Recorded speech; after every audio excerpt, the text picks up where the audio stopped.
There's a rumor going around. If you like this video and subscribe, you will learn Requip magic. Hi guys, this is the first part of What If Natsu Was the Son of Acnologia?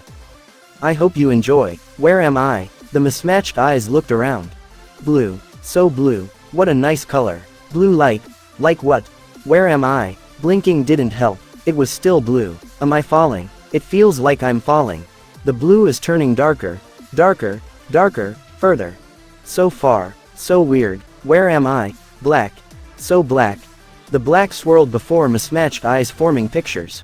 So familiar. A dragon. Black and blue. Father. Black and blue flew away. Cold blue eyes, uncaring, unyielding. Are you dying? Black and blue. Or was it blue and black? Cold, unforgivable, merciless. Disgrace. Was that my voice? Black faded, color not returning. White returned. Has it ever been here? White feathers rained. Did feathers fall from the sky, or was it the sky that was falling? Feathers burned in the air, black, black ashes. White hair and blue eyes, like a crystal. Like a sky. Where am I? White and blue walked towards the monster's eyes. Warm blue eyes, caring, warm. So warm. Who am I? Natsu. White and blue. Caring, warm. So warm. Natsu. What a weird name. Natsu. The eyes blinked, white flashed, darkness returning. The head clear. Am I dead? The thoughts echoed through the darkness. It certainly looks like I am. Was that Acnologia and Mira? A weird dream before death. Bare feet touched the cold stone, softly, but the sound still echoed loudly. Mismatched eyes looked around. Darkness still around them, but the gray stone floor visible. Is this it? It couldn't be. Golden flash ripped the darkness above. Thunder loud and clear while it roared like an angry dragon. Heavy rain followed the thunder, each drop so loud it was deafening, but only for a second. Another lightning lit the black sky. Graveyard easily recognized, flashing into existence. Gravestone he stood behind knew. He walked around to get a better look at the only thing that had some meaning around him. Natsu Souleater X767. X784. The letters were not flashy and the stone was not nicely decorated. The flowers were not there, an inscription non-existent. So I really am dead. The ground before the gravestone was open, glass coffin empty save for a single withered rosé. Two man, faces hidden in the shadow through the wet dirt on the glass. Natsu looked around at what was probably supposed to be a funeral. Two girls stood few feet away, eyes red and puffy, black dresses hugging their bodies and umbrellas hiding their faces, but blue and white hair were of the two girls he would recognize even if seeing only their feet. Mira and Wendy stood and watched as the empty coffin was lowered in the ground, their tears mixing with the rain. Makarov was standing on the other side, face grim as he watched the coffin. He lacked the umbrella, obviously not bothered by the heavy rain. Another man stood some distance away, a ghost of a smirk passing Natsu's lips. So he showed up as well. It was weird, but he felt grateful. The two of them were never truly close, but they talked more than he did with other members, even with the amount of time the other man stayed in the guild, which was almost non-existent. Makarov shook his head in what seemed to be disbelief before he walked away, the man standing on the side following quickly. Mira and Wendy stayed for a while before Mira gently pulled the younger girl away. The graveyard was empty, save for the two men still throwing the wet dirt, the glass coffin already hidden underneath the layer of it. I guess I will join Jalal a lot sooner than I thought. Natsu took a step back, the ground disappearing underneath him once again as the light disappeared with a final flash of lightning. Tower of Heaven *. Wendy continued to nibble her thumb in her anxiety, looking at the dark beach without blinking. Finding a boat she and rest of the group along Erza's old friends was easy, considering said friends knew where they could find one. The problem was Erza and Natsu were still missing. The ground shook again, stronger and longer than last time. It was obvious the thing would explode any second. Happy and Carla were circling around the tower, not too close so they would be able to escape, but not too far to be unable to see. Her heart skipped a beat when Happy stopped in the air before surging towards the beach as fast as his wings and gravity would allow, and a moment later he shot off towards them, Carla close behind as the ground trembled again.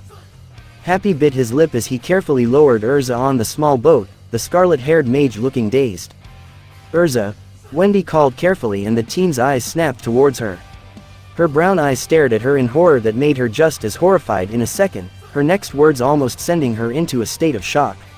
I'm sorry. I'm so sorry, Wendy. Erza. Where is Natsu? Gray asked carefully, shaking the girl's shoulder while Lucy hugged Wendy, sensing the terrible truth. Erza bit her lip, shaking her head. Still inside, what? Miliana sounded horrified but nowhere near as Wendy, who gave a wail. He stayed inside to control the blast. I'm not sure how, but he stayed inside to save yous, are you saying? Lucy swallowed, biting her lower lip. Erza shut her eyes tight, nodding her head. He sacrificed his life for yous. Wendy gave a shriek and another scream as she scrambled to her feet and moved to the edge of the boat, set on jumping down and swimming back in the tower. Carla first reached her, spreading her wings and pulling the screaming girl back. Let go of me, Carla. Wendy screamed. He's going to die. I have to help him. You can't, Wendy. Carla screamed back, almost receiving a fist in her face. Wendy. Wendy froze, staring in horror as the tower glowed before the earth trembled once again and the giant structure exploded, sending a beam of light through the gathered clouds. Natsu. Wendy screamed again, giving up her struggle in favor of sitting down, bile suddenly rising in her throat. The horror of the situation was replaced by fury as Wendy's eyes traveled to Erza's childhood friends. You, she shrieked, her finger pointed at Sho, who blinked in shock. This is all your fault. You killed my brother. But we didn't do anything. Wally protested, standing on his feet. Not a wise choice in retrospect when Wendy punched him in the face before anyone could stop her, sending the man toppling over the edge into the water. You brought Erza here. If it wasn't for you, Natsu would be with us in a freaking hotel, scaring living daylights out of Gray and annoying Erza, and... Wendy, calm down. I know you're upset, but... Gray tried to reason with the girl, surprised when fist met his stomach, the punch not strong enough to push him over the edge but still making him groan. Stop hitting people, Carla screamed at the girl. Why are you not angry at them? Wendy pointed at Miliana and Sho, who was pulling Wally out of the water. Miliana looked ready to cry as she yelled at the enraged dragon slayer. Simon died as well. You think this is easy for us? This is all your fucking fault to begin with. People fell silent after that, fairy tale mages staring in shock at the usually mild-tempered girl. The light of the tower brightened for a second, ground giving one last tremor, drawing the attention of the gathered mages back to the tower. The once blue crystal, now gray, scattered around, hitting the water but thankfully not reaching their boat. Lucy watched the debris sadly, but her eyes caught a figure, a silhouette too small and limp to be a stone, smoke rising behind making it look almost like a meteor. A meteor she recognized. Look there, she yelled, pointing with her finger at the figure. Isn't that Natsu? Carla agreed with her unspoken statement, her wings spread as she raced toward the rapidly falling figure, Happy barely second behind her. Natsu's limp body fell from the sky too fast for the two racing cats to catch him on time as one of the rocks protruding from the water intercepted his way, the man hitting the rock head first, a sickening crunch reaching the two cats' ears. Happy divined under the black waved without a moment of hesitation, blood rising on the surface visible only to Carla, who watched from above. The following seconds seemed like minutes to the white cat and mages, worry gnawing at their stomach. Happy resurfaced with a gasp, coughing the water that entered his lungs, his tail wrapped around Natsu's stomach while the said teen looked more like a puppet with all of its strings cut. The wide gash on the top of his head along with the blood that was coming from his nose and mouth was horrible to see, worry only increasing as the two raced back to the boat. He's not breathing, Happy cried out helplessly as he put him down. The others already made the place for the older dragon slayer. Wendy's eyes widened, her little heart threatening to fail her. Scales covered almost every inch of his torso and back, hands already completely covered. His feet and face were probably the only places not completely covered, even though the right side of his face was scaled. Erza scrambled forward, fingers against his throat as she tried to find the pulse, curse escaping her lips when she found none.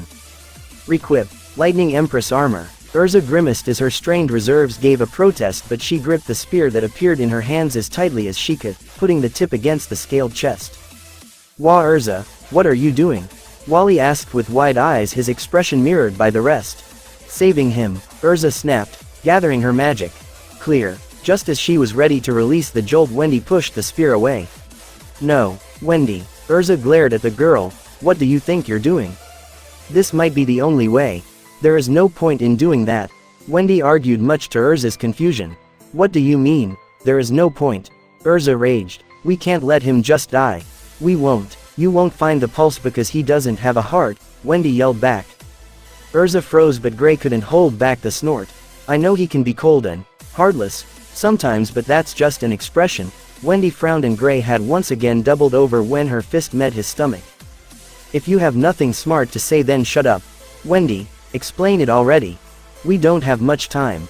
It's a long story and not mine to tell, but what you need to know is that his blood is not pumped through his veins by heart but by his magic. The next second was spent in a silent shock as the rest of the mages along with two cats stared at Girl in shock. Then where is his heart? Lucy frowned, but Wendy didn't answer her question, simply replying with an angry, not now. Wendy's hands gained a greenish glow as the girl pushed what little of her magic was left to her healing powers, trying to mend his spine and push the water out of his lungs as quickly as possible. After a fall on the rock, it was a wonder how the spine wasn't damaged even further, but it was something that would leave him paralyzed from the neck down if Wendy wasn't a healer.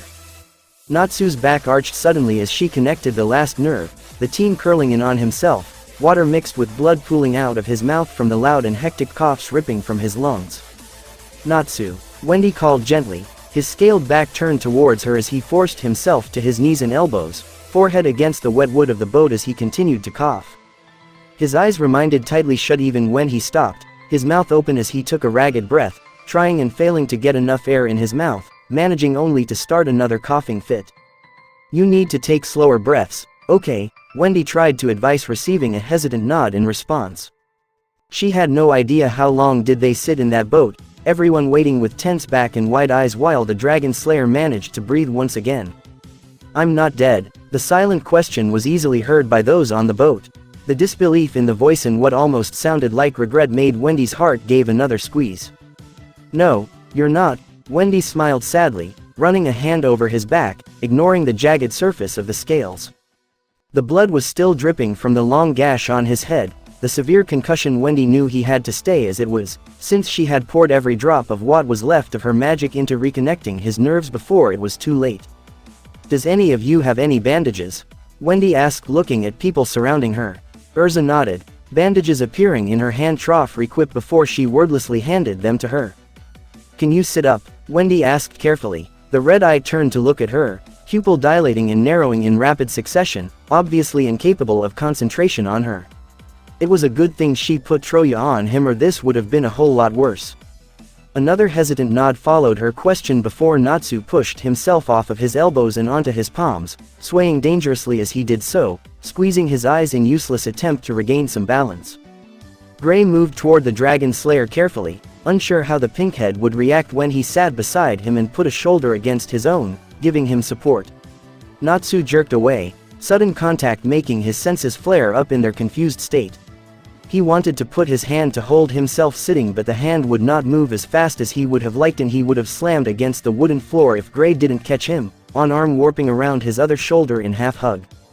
Gray looked embarrassed but didn't move from the awkward position as Natsu remained tense, head turned towards Gray, who could barely focus to keep his eyes on his, pupils still going from impossibly wide to barely visible. Gray? Natsu asked suddenly, his voice hoarse, and Gray had to stop himself from jerking away at the sight of the forked tongue. What? He asked carefully. Nothin'. Just checkin' if it's why, Natsu replied, frowning at his own words.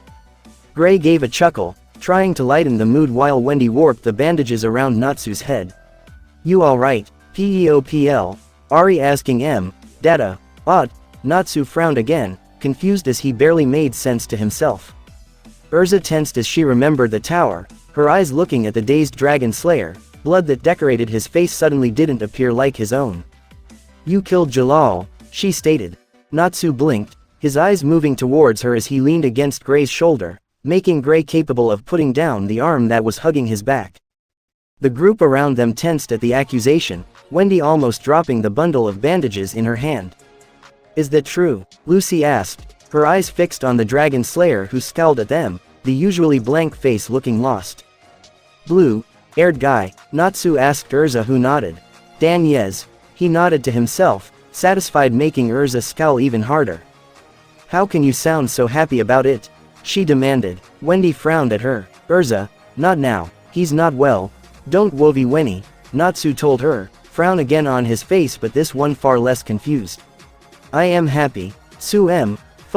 Killing a madman. You're happy with killing 79 people. Why? Got it, Vong. Natsu shook his head. I didn't kill 79 people. Erza looked at him suspiciously. But you said, Dad, I killed 7, nig, nit. 9, Erza supplied, annoyed and angry. Dad, Natsu nodded. I killed 7, 9 killers. I lost count HW many people I killed long, Tim, ago. Erza's eyes widened, hers not the only as the people around Natsu, all except Wendy, stared in utter shock. What? Lucy asked in shock, half wondering when she had hit her own head to start hallucinating. You heard Wendy, Wei can I speak? You hit your head pretty hard, Wendy told him as she sat down, the bandage around Natsu's head securely tied. Natsu frowned again, obviously not happy. It was weird to see him like this, Wendy decided, showing so many emotions. She wondered if this is what he would be like sometimes if dragon slayers could get drunk. You told Jalal you showed him your soul, Erza spoke again, scowl only fiercer, not caring the man was barely understanding what she was saying.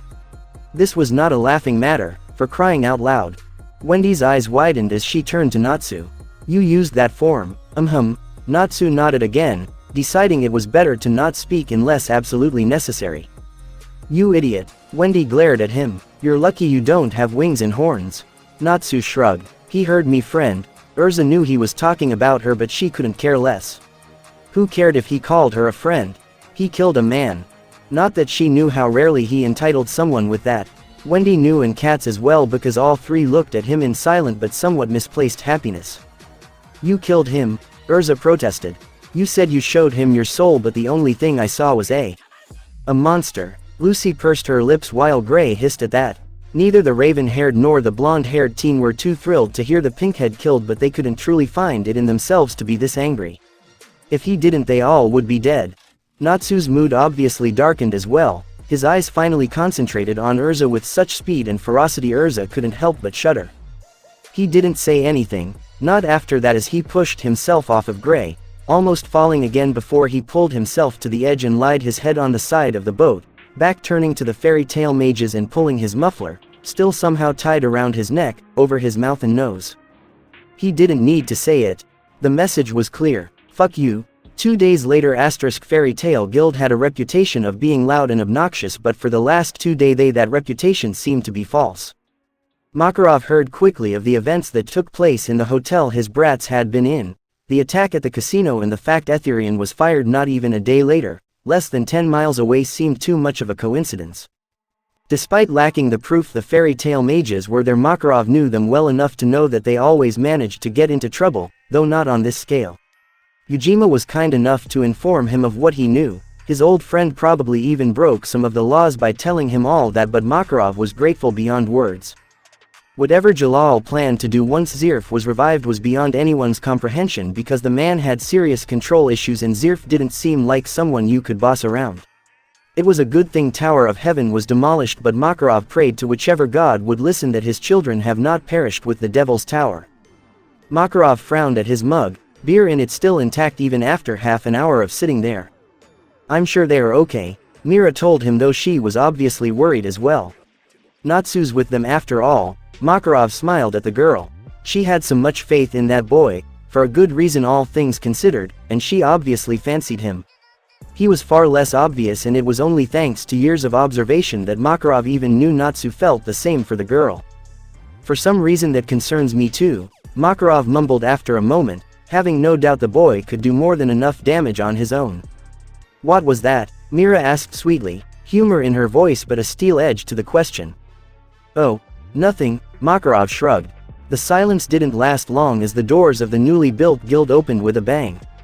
The people of their concerns walking in but not easing their worries for long when their eyes fell on Gray, or more specifically Dragon Slayer he was carrying.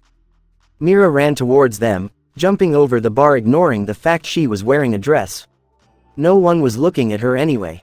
What happened? Mira asked quickly, her eyes on obviously unconscious Natsu who resembled a mummy more than a living man. The only parts of his skin visible beneath white bandages were the left side of his face and his legs from knees to toes. We'll explain everything later but we need to get him in a proper bed, Erza pointed at Natsu who didn't so much as twitch. Makarov looked at the team carefully, his face, despite being mostly hidden, between the bandages and the other half pushed in Gray's neck, was actually rather peaceful. Of course, Makarov moved aside, letting Gray and the rest pass him before he followed, Mira beside him. "How did you manage to get him on Gray's back?" The small group gave a nervous chuckle as Wendy scratched her cheek, looking over her shoulder at them before she replied, a slight blush on her cheeks.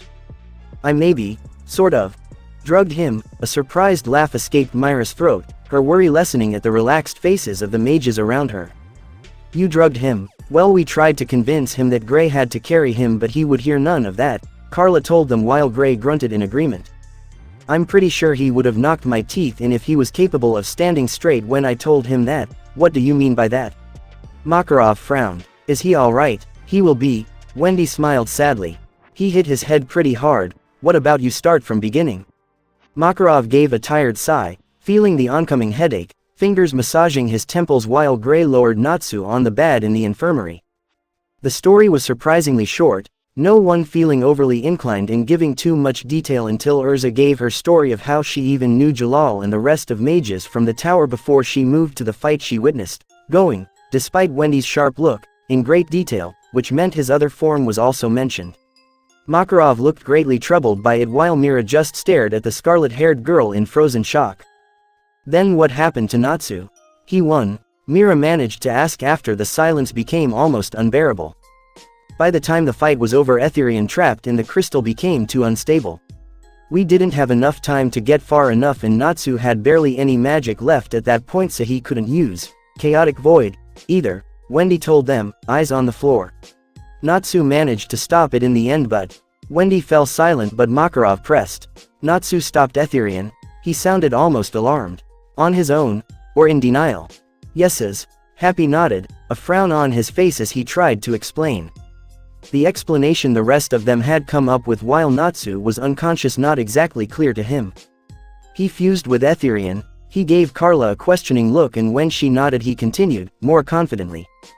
"For a short time, enough to direct the blast up in the sky instead of around the tower, idiotic brat. ...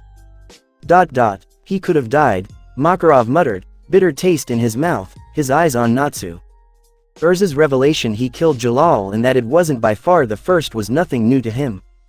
He and Natsu had long talks about it, and by the end, Makarov knew that if Natsu deemed it necessary, Natsu would kill without a second thought. He didn't support it, but the boy was beyond the age where things like that could be removed out of his lifestyle and nature.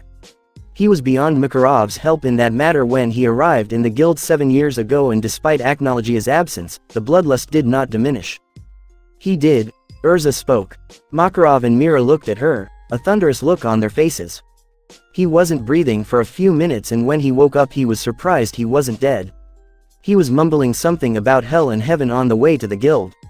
He saw something." Makarov looked positively green now, eyes back on Natsu. The boy had a hard life, and if he died, Makarov would feel responsible despite himself. If he fused with Etherian, then how is he still here?" Mira had to ask. Gray gave an awkward shrug. "We have no idea. We just know 1 minute we thought he perished, the other he was falling from the sky, landing on the rock with his head and snapping his spine. If it wasn't for Wendy he would be paralyzed from neck down." "Fool," Mira muttered, hand carefully touching the bandages warped around his fingers.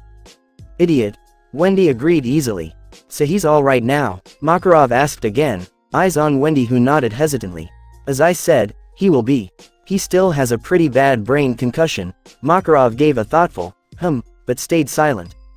Silence warped around the group, verging on awkward before Gray clapped his hands, maybe too loudly because several of the people jumped at the sudden noise. "How about we take a look around the guild?" he asked with a grin. "I see it's finished." Lucy blinked, grinning as well soon after. "I think I saw a pool while we were entering." "A pool?" Erza asked as well, perking at the idea. Makarov smiled, nodding. "A nice touch, don't you think? The first one there picks the next job." Happy spread his wings and shot from the room, closely followed by the rest. Makarov shook his head in amusement, eyes moving to Wendy and Mira, still sitting next to the bed. "Not going?" he asked with a fond smile. "I'll have enough time to check the pool when Natsu wakes up," Wendy replied, receiving a nod from the master. "I'll keep her some company," Mira chimed in. "Make sure to eat something," Makarov said with a chuckle, walking out of the room and closing the doors of the infirmary behind him. Infirmary. A few hours later. Mira balanced a small silver tray in one hand, a jug of smoking black liquid in the other while opening the doors of the infirmary with her elbow, years of working as a waitress making the task ridiculously easy. Wendy looked up from her chair next to Natsu's bed, half asleep. Seeing the jug, the small girl laughed. "Don't you think you overdid it?" Mira blinked in question before looking at the jug filled to the brim with coffee. Mira shrugged, setting the tray with an empty cup, an ounce of milk and loaf of bread. "He likes coffee and we can always drink the rest," Wendy giggled, pulling herself up in the chair to sit more comfortably. "Has he moved at all since Gray put him here?" Mira asked, sitting on the empty chair on the other side of the bed. "No, not much," Wendy shrugged. "He doesn't move much, if he's not dreaming." Mira bit her lip, the memory of the morning she woke in his hut playing back. "Hard to believe he can make most of the guild quiver with one glare when he's asleep." Wendy looked at Natsu, who scrunched his nose. "I know," Mira gushed. "He's so cute." The usually collected girl blinked, her eyes wide before her face went as red as Erza's hair. Wendy looked at Mira in a small amount of disbelief before a grin split her face, laughter bubbling from her throat.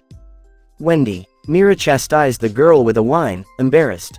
"I'm sorry." Wendy apologized, but the grin on her face showed she had not meant it in the least. Mira huffed playfully, folding her arms. They stayed like that for a moment, Mira with her arms folded and Wendy with a stupid grin on her face before both laughed together, the dragon slayer in the bed between them merely scrunching his nose again. "Say, Wendy, I've done some reading lately. You know, some of the books about dragons we have in the library, and well, I read that when they find a mate it's different than with humans." Mira scratched her blushing cheek, eyes stubbornly on Natsu, avoiding Wendy's knowing eyes and ignoring the way the girl wiggled her eyebrows. "True. Does it apply to dragon slayers as well?" Wendy nodded. "You know, you and Natsu should totally hook up." Mira turned to the girl, her mouth falling open. "What? Don't give me that look. You obviously fancy him." "I'm not that obvious." "You are," Wendy deadpanned, giving the older teen a dry look that would make Natsu proud. Mira sighed in defeat. "But don't feel too down," Wendy added cheekily. "He's crazy about you too." "He is?" Mira asked hopefully, groaning a moment later. "I really am obvious. I told you," Mira chuckled. "You did." The two sat in silence for a while after that, each lost in their own thoughts. Mira's head sneaked under Natsu's unusually warm palm, her thumb making circles on the white bandages a second later. Wendy was staring at Natsu, but her eyes passed trough, obviously thinking about something a great distance away. "Say, about dragon mates, can you explain that to me?" Mira broke the silence, cheeks flushed again, eyes still on Natsu. Wendy blinked, her eyes focused on Mira once again, a smile on her little lips. "Of course, I'll tell you what Grandini told me. You know the term of blue blood, right? Well, while it's only a figure of speech among humans, there is actually a difference in dragons of royal status. It can be obtained through different means: birth, conquest, or by proving yourself, a very rare form, only twice in history," Grandini said. "It can also be lost by conquest as well, but that's not the important part. Having blue blood, or how dragons say it Latkian, roughly translated that would be highborn, gives you certain privileges. From strength to size, speed, it varies from dragon to dragon. It also, how to say it, changes your, genes. Let's go with that," Grandini said, "Leon, but I'm not sure how to translate it to make sense. In any case, a prince or a king would be capable, or rather it would have to have two mates." Mira blinked, trying to process what Wendy just said. "So, to say it bluntly, Natsu will have two wives." "Oh." Mira grimaced, then frowned, glared at Natsu before sighing in defeat. Wendy raised her eyebrow, waiting patiently for the girl to sort her emotions. "Well, I can't say I'm thrilled about it, but I guess I'll have to get used to the idea." Mira grimaced once again, like the idea itself was painful. Wendy wiggled her eyebrows at her again, making Mira huff. With a giggle, Wendy continued, "But be careful. If Dragon's rejected by his chosen one or loses the chosen one, he will be thrown into deep despair. Losing one's mind was recorded more than once." Mira bit her inner cheek, eyes once again on Natsu. Her sudden desire to wake him up made her think she imagined the moan escaping his lips. When Wendy practically jumped out of her chair and onto the bed, Mira decided that in fact, she did not imagine it. Natsu's eyes remained stubbornly shut as his nose twitched, lips slightly parted as he took in a deep, although ragged breath that soon turned into a cough. His back curled and he turned on his side, fist almost pushed in his mouth as he tried to stop the sudden coughing fit. Shit, he finally rasped, one eye that was not hidden by bandages opening to look at the world around, barely stopping himself from jerking away when Wendy's face came into view only several inches from his own. Wendy watched him carefully as he blinked, trying to decide why was everything so blurry. He placed his face carefully blank while he tried to turn on his back, lifting on his elbows despite Wendy's tries to push him back down. "We're back in the guild," Natsu stated, going tense once his eye landed on Mira, who was staring at him with open happiness. "Not that I mind, but why is Mira here?" "Yay," Wendy said before she hesitated. "Gray carried you here?" Natsu's visible eyebrow twitched, narrowed eyes turning to Wendy. "I believe I said no when you asked first 10 times, he gave a hiss. "Humiliating." Mira smiled sympathetically at him. "Ah, don't worry, it's not that bad," Wendy agreed eagerly with a nod. Natsu scowled, the memory from the both and his dazed state leaving a bitter taste in his mouth. "I take it my head screwed back on straight," he muttered. His slurred speech from back then making him grimace. "You doubt my skills?" Wendy folded her arms, giving him a challenging look. "Considering you drugged me in order to drag me here, yeses," Wendy blushed in frustration. "It was necessary when you were a stubborn oaf," Natsu snorted. Wendy gave a frustrated huff before a sly grin stretched her lips, her voice going slightly deeper while she gave him a meaningful look. "You heard him." Mira blinked in surprise while Natsu's whole body gave a collective twitch.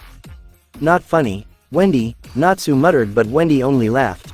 "I find it hilarious." Mira gave a chuckle, finding the whole situation amusing despite not sure what exactly happened.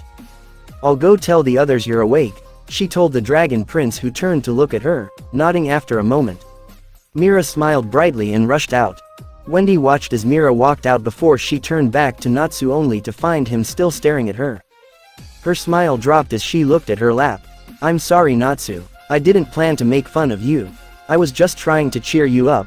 "I know." The warmth in his voice made Wendy's head snap up to look at him, eyes wide before the smile returned to her face, a small smirk stretching his own lips. His smirk turned into a small confused frown as he fingered the bandages around his right eye. "Any reason for this to be here?" Natsu asked after a moment of tracing the edges of the white cloth, feeling the jagged edges of the scales beneath. Wendy shook her head. "No, not really. I was not sure if you wanted others to see, so I warped all of the affected places." Natsu nodded after a moment, pulling at the bandages with a jerk, making them loose before he unwarped them. The gash that decorated his scalp 2 days ago was gone and even the hair was back from what he could tell by feeling around with his fingers. "I healed the gash and regrown the hair once my magic was restored. Your skull was pretty badly fractured, almost split in half. You still have brain concussion since I didn't dare push my magic there." Natsu nodded in understanding, feeling the effects of the said brain concussion, though thankfully far dimmer than they were on the boat. "Well, since I'm going to tell the guild soon enough anyway," Natsu muttered as he unwarped the uncomfortable white cloth that hugged his torso and arms, moving to legs and making quick work of it all once he unwarped the claws on his fingers. Wendy watched in silent sorrow, knowing the amount of affected area had tripled in the last week. "Could you fetch me a shirt?" Wendy nodded and pulled gray t-shirt out of the closet in one end of the room. Natsu pulled it over his head, ignoring the fact the shirt was made for someone Elfman's size as the sleeves that should be short reached his elbows. No sooner than he pulled the shirt on, the doors opened again, Makarov and Mira walking in, closely followed by Team Erza. Natus's face visibly darkened at the sight of them, Erza in particular, and he made no move to hide it, something that surprised both Makarov and Mira. But it was not the glare that truly rooted them to their place, but the mismatched eyes that sent it, along with clawed hands resting in the man's lap. Mira swallowed. The last time she saw the black scales, they barely covered his arms.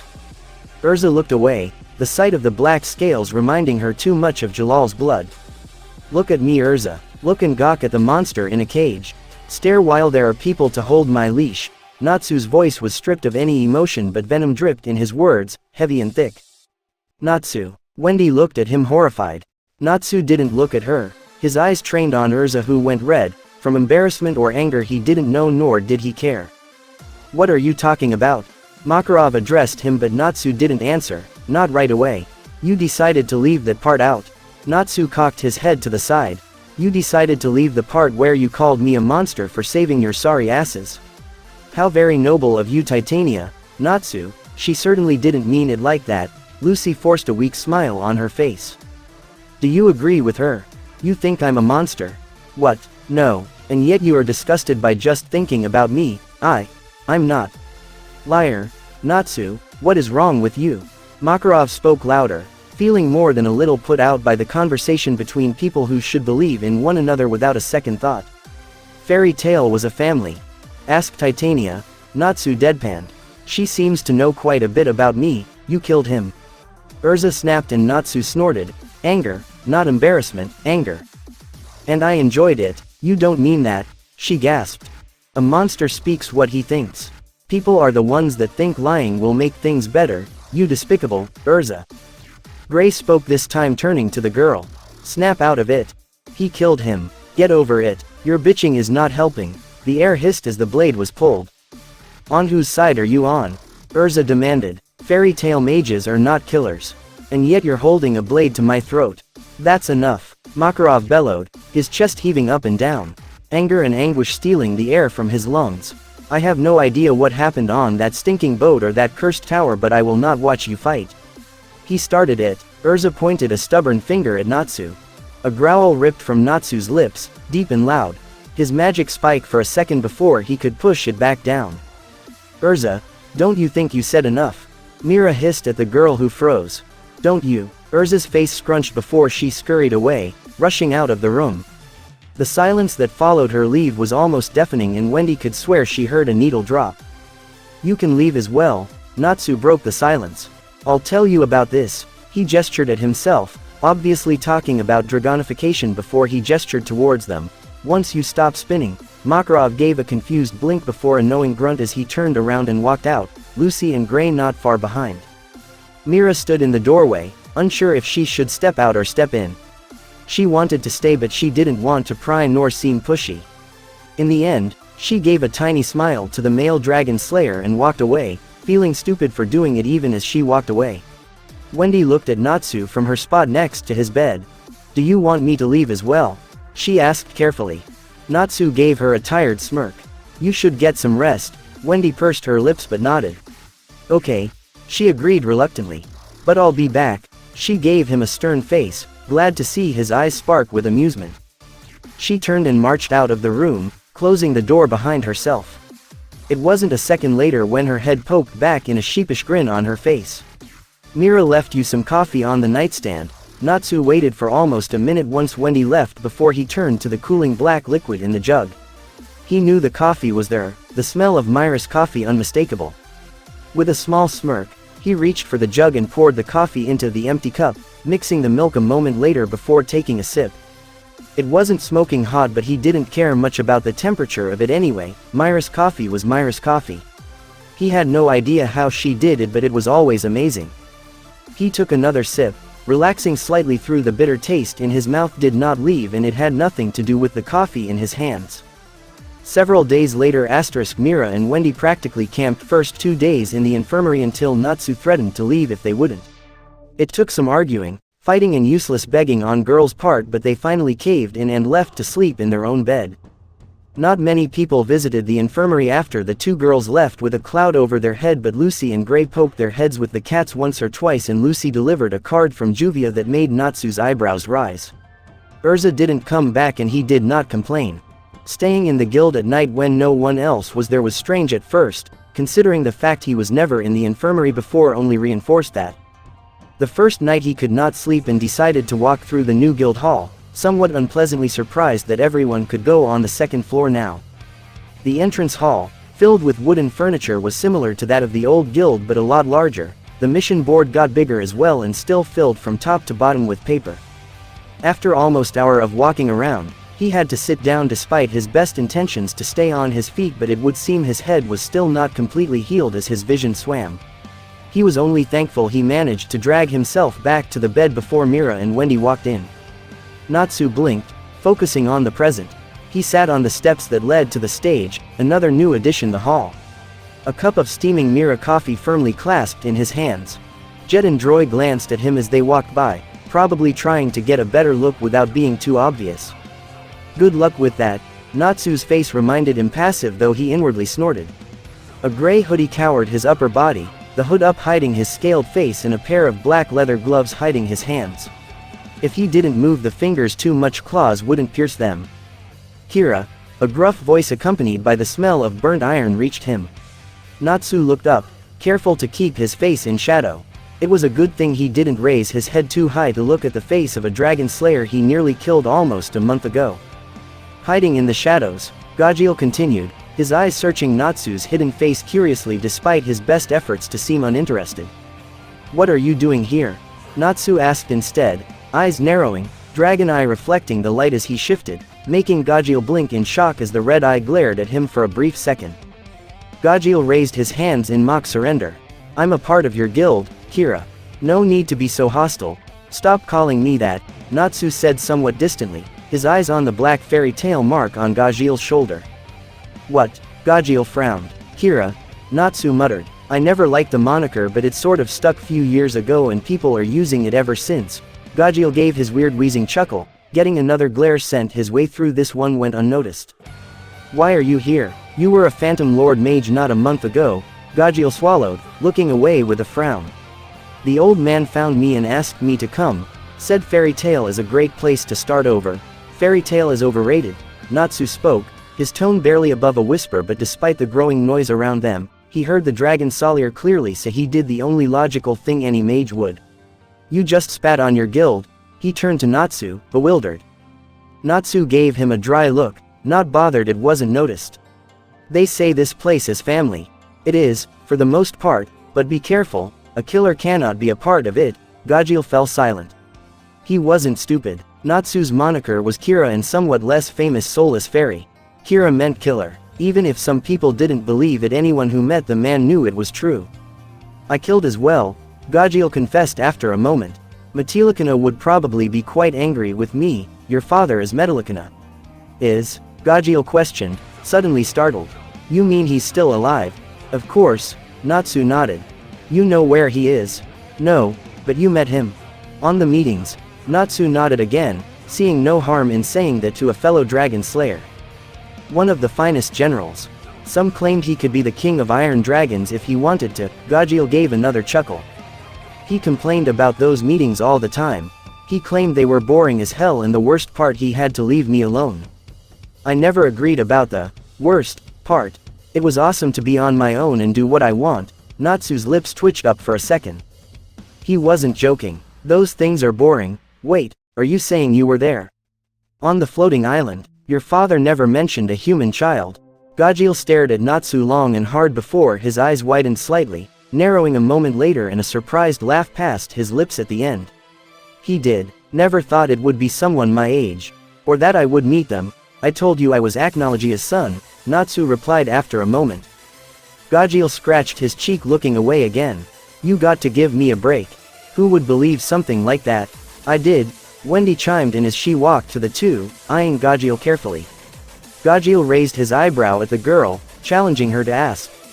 She didn't have to. She already asked Mira after seeing Gajiel and Juvia walking around the hall. "Quite a number of people did," Mira agreed. "But not all," Natsu had to admit. "Some people needed some convincing." "I'm not sure everyone would agree with that choice of word," Carla remarked from her place in Wendy's hands. The silence followed, not awkward one, the people lost in thoughts before Mira turned to Natsu, a hand on her hips. "Master asked if you're ready." Natsu lifted his head, this time letting more light to show his face, ignoring the sharp intake of breath coming from Gajiel before he nodded tentatively.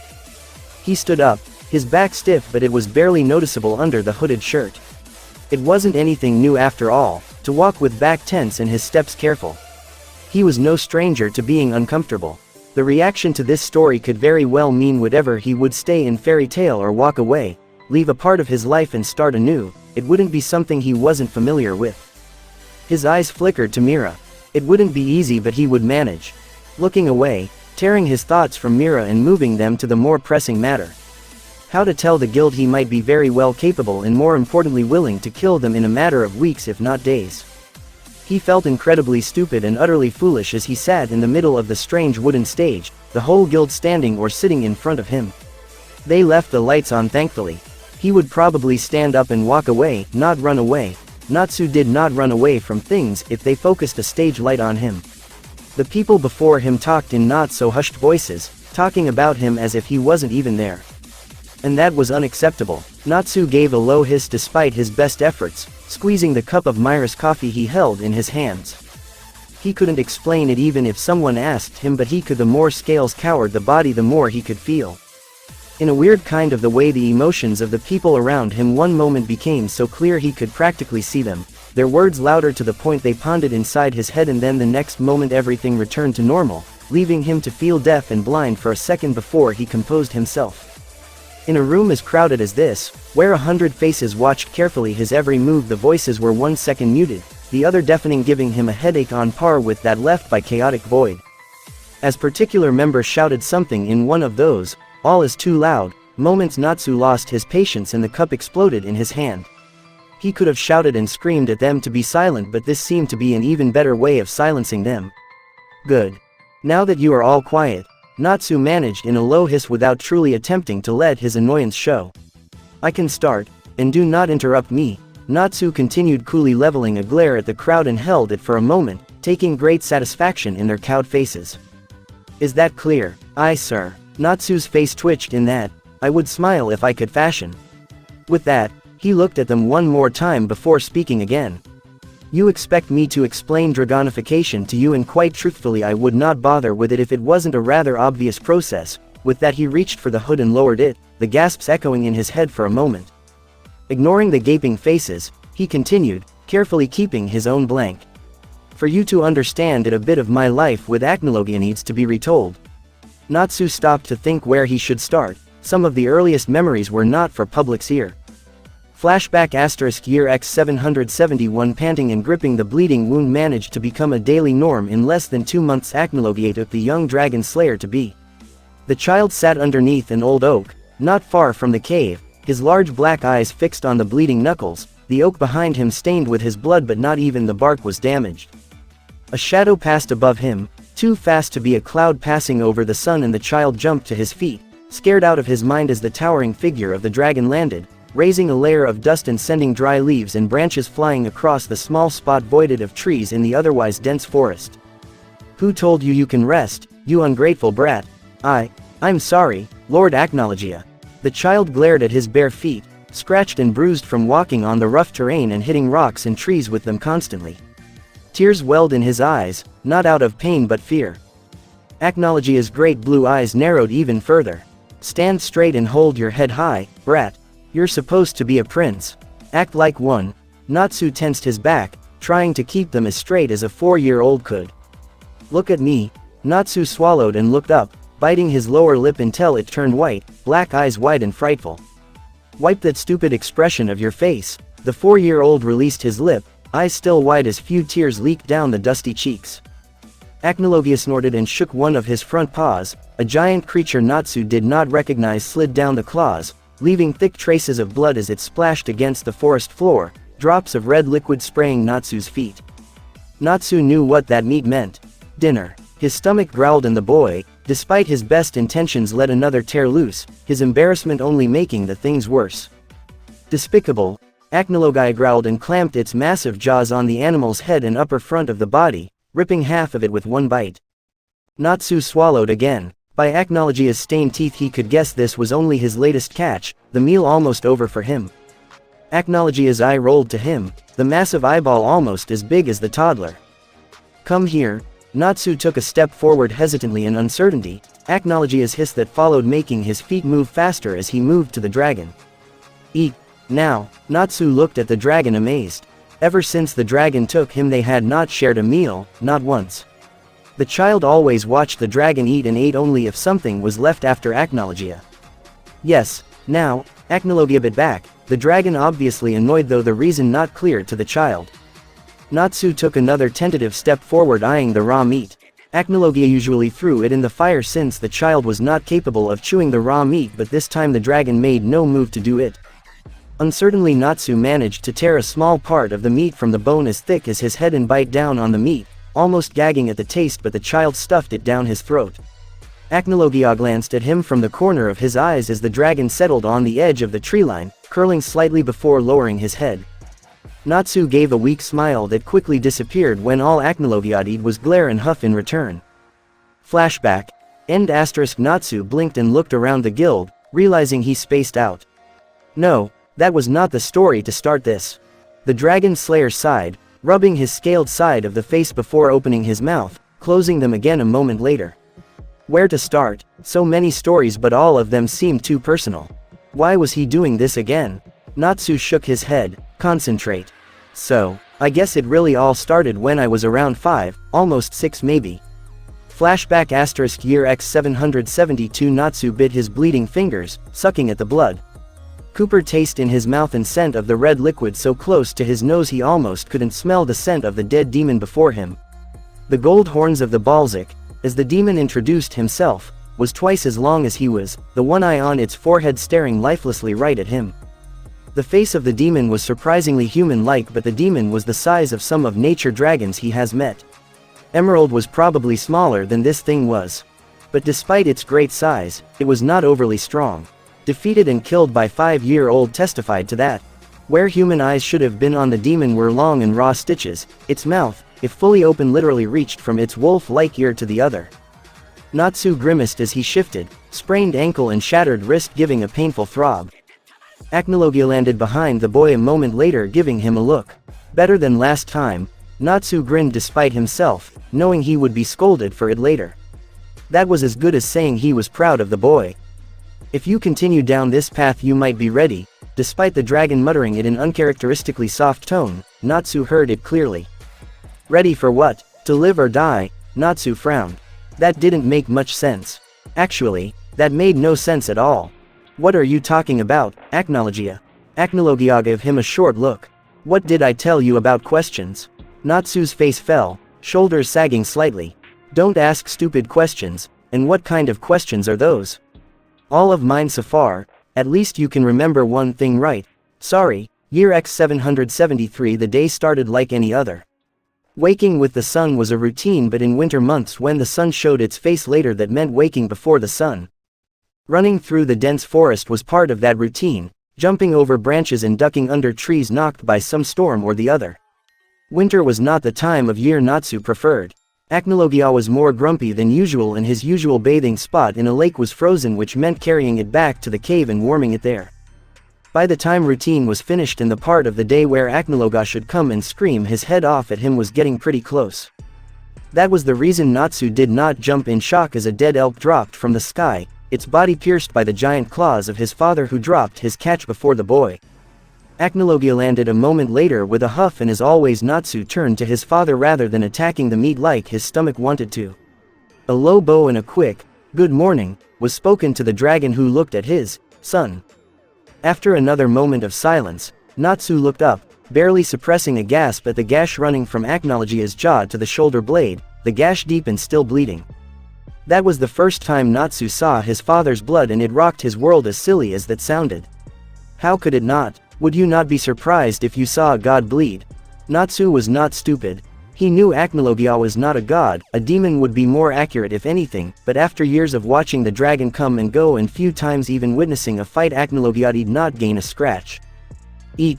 Acnologia spoke in his usual nonsense voice when he was either annoyed or angry, and that meant Natsu obediently moved to the elk. The human child pulled a small pocket knife he got himself in one of the villages he visited and peeled the brownish-white fur of the elk with practiced ease before moving to the meat beneath, the meat a lot easier to eat raw after growing canines. As Natsu kept his meal, his eyes were fixed on Acnologia, who gagged, looking like he was going to throw up. Another gag made Natsu tense before his eyes widened, and with a final gag a gold and silver box the size of Acnologia's paw fell out, mixed with blood and spit. Disgusting thing, Acnologia muttered disdainfully, glaring at the box before directing the glare at the child that still stared at him with open bewilderment. Are you done with your meal? Natsu blinked. Somewhat surprised, Acnologia spoke to him after what the boy just witnessed. Yeses, then stand up and get your butt over here. Natsu nodded hastily, hurriedly walking to Acnologia, the chest that was maybe even bigger than him. Do you remember what I told you last autumn? Natsu looked at the Dragon King, dry look on his features. Sure I do. I think about it every day. The sarcasm was not lost on the great dragon, and the king soon sent the child flying in the treeline with a swing of his tail. Don't patronize me, brat. Acnologia glared at the child that emerged from the treeline, rubbing the back of his head. Sorry. Natsu mumbled, annoyed. That was uncalled for, he added with a sniff. Acnologia gave him a dry look of his own, half-lidded look fixed on Natsu for a moment before the king sighed and continued. You are ready, Acnologia said lettingly while Natsu only stared at him, blinking owlishly. He was 6 years old, how was he supposed to know what that meant? For what? Natsu cocked his head, gesturing with his hands to continue. After you defeated Balzac, I told you that if you continue down this path you will be ready. The king spoke slowly to him, like he was speaking to a particularly dumb hatchling. A flash of realization passed over Natsu's eyes and the boy gave a tentative nod. Ready to live or die, exactly, and the chest. You'll see soon enough. Natsu tensed, knowing something serious was about to be discussed the moment Acnologia chose to call him by name rather than brat. You are a fine dragon slayer, a true dragon slayer, and you have to remember that. Dragon slayers cannot be considered complete nor true without the blood of a dragon staining their hands. You are a fine killer as well. Killing the villagers and bandits in such number is a success not many can brag about. Natsu swallowed. That was not something he would ever brag about. The horror on the faces of those people was simply too great, but it had to be done. Acnologia said they were bad people, worse than scum. If he believed anyone, then it was his father. Tonight is the full moon, Acnologia continued, and I bit his lip. Full moon is used for the dark magic, indeed. Climb in my paw. We need to get going if we want to be there on time. Natsu frowned. They're on time. It was barely morning. The moon wouldn't come out for at least 7 more hours despite the fact the winter was almost at its peak. He didn't question despite his curiosity and climbed in the paw of the dragon. This might drive you crazy, it probably had, in retrospective. I don't care. I didn't, at the time. Flashback. Natsu stopped talking so abruptly his sentence didn't seem finished. The guild still watched him, eyes wide and curious. Natsu resisted the urge to bite his lower lip and sighed.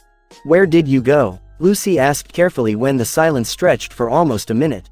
Natsu blinked and looked at the blonde mage. He took me to Lurioa. Gajiel took a sharp intake of breath, sounding almost like someone burned him. Levi glanced at him. You know what that means.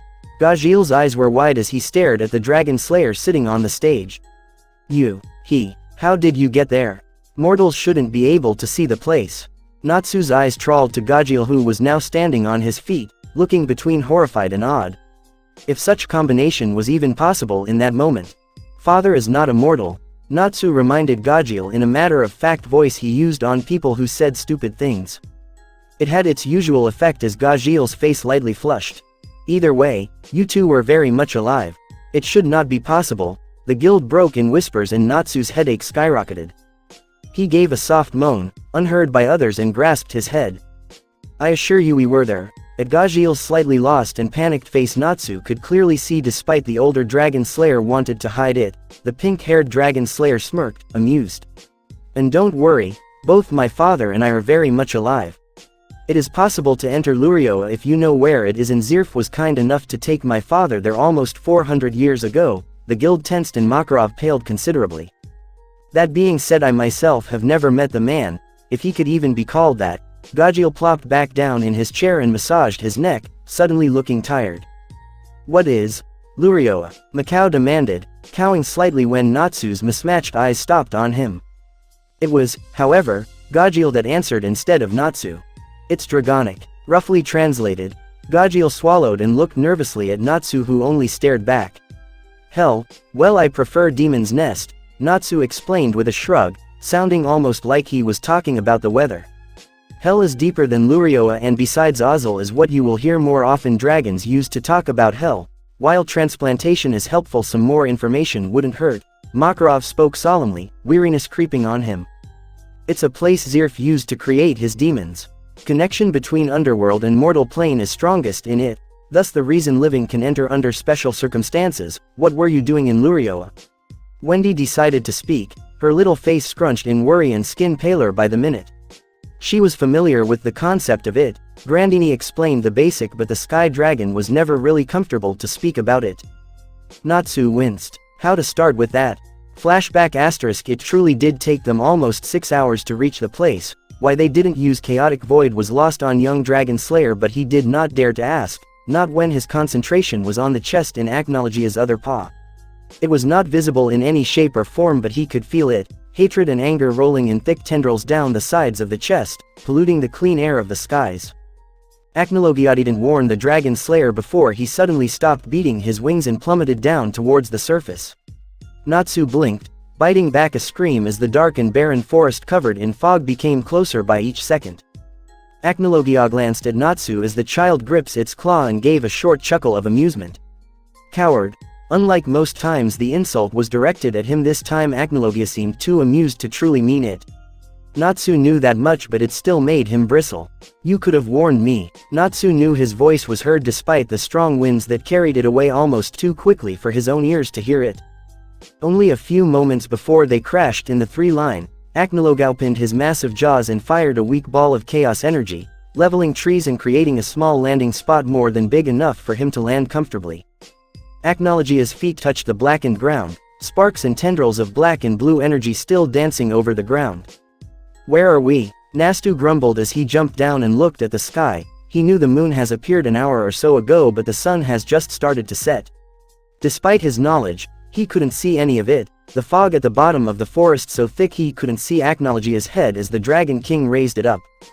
In a forest, Acnologia deadpanned. Natsu sighed. I can see that much.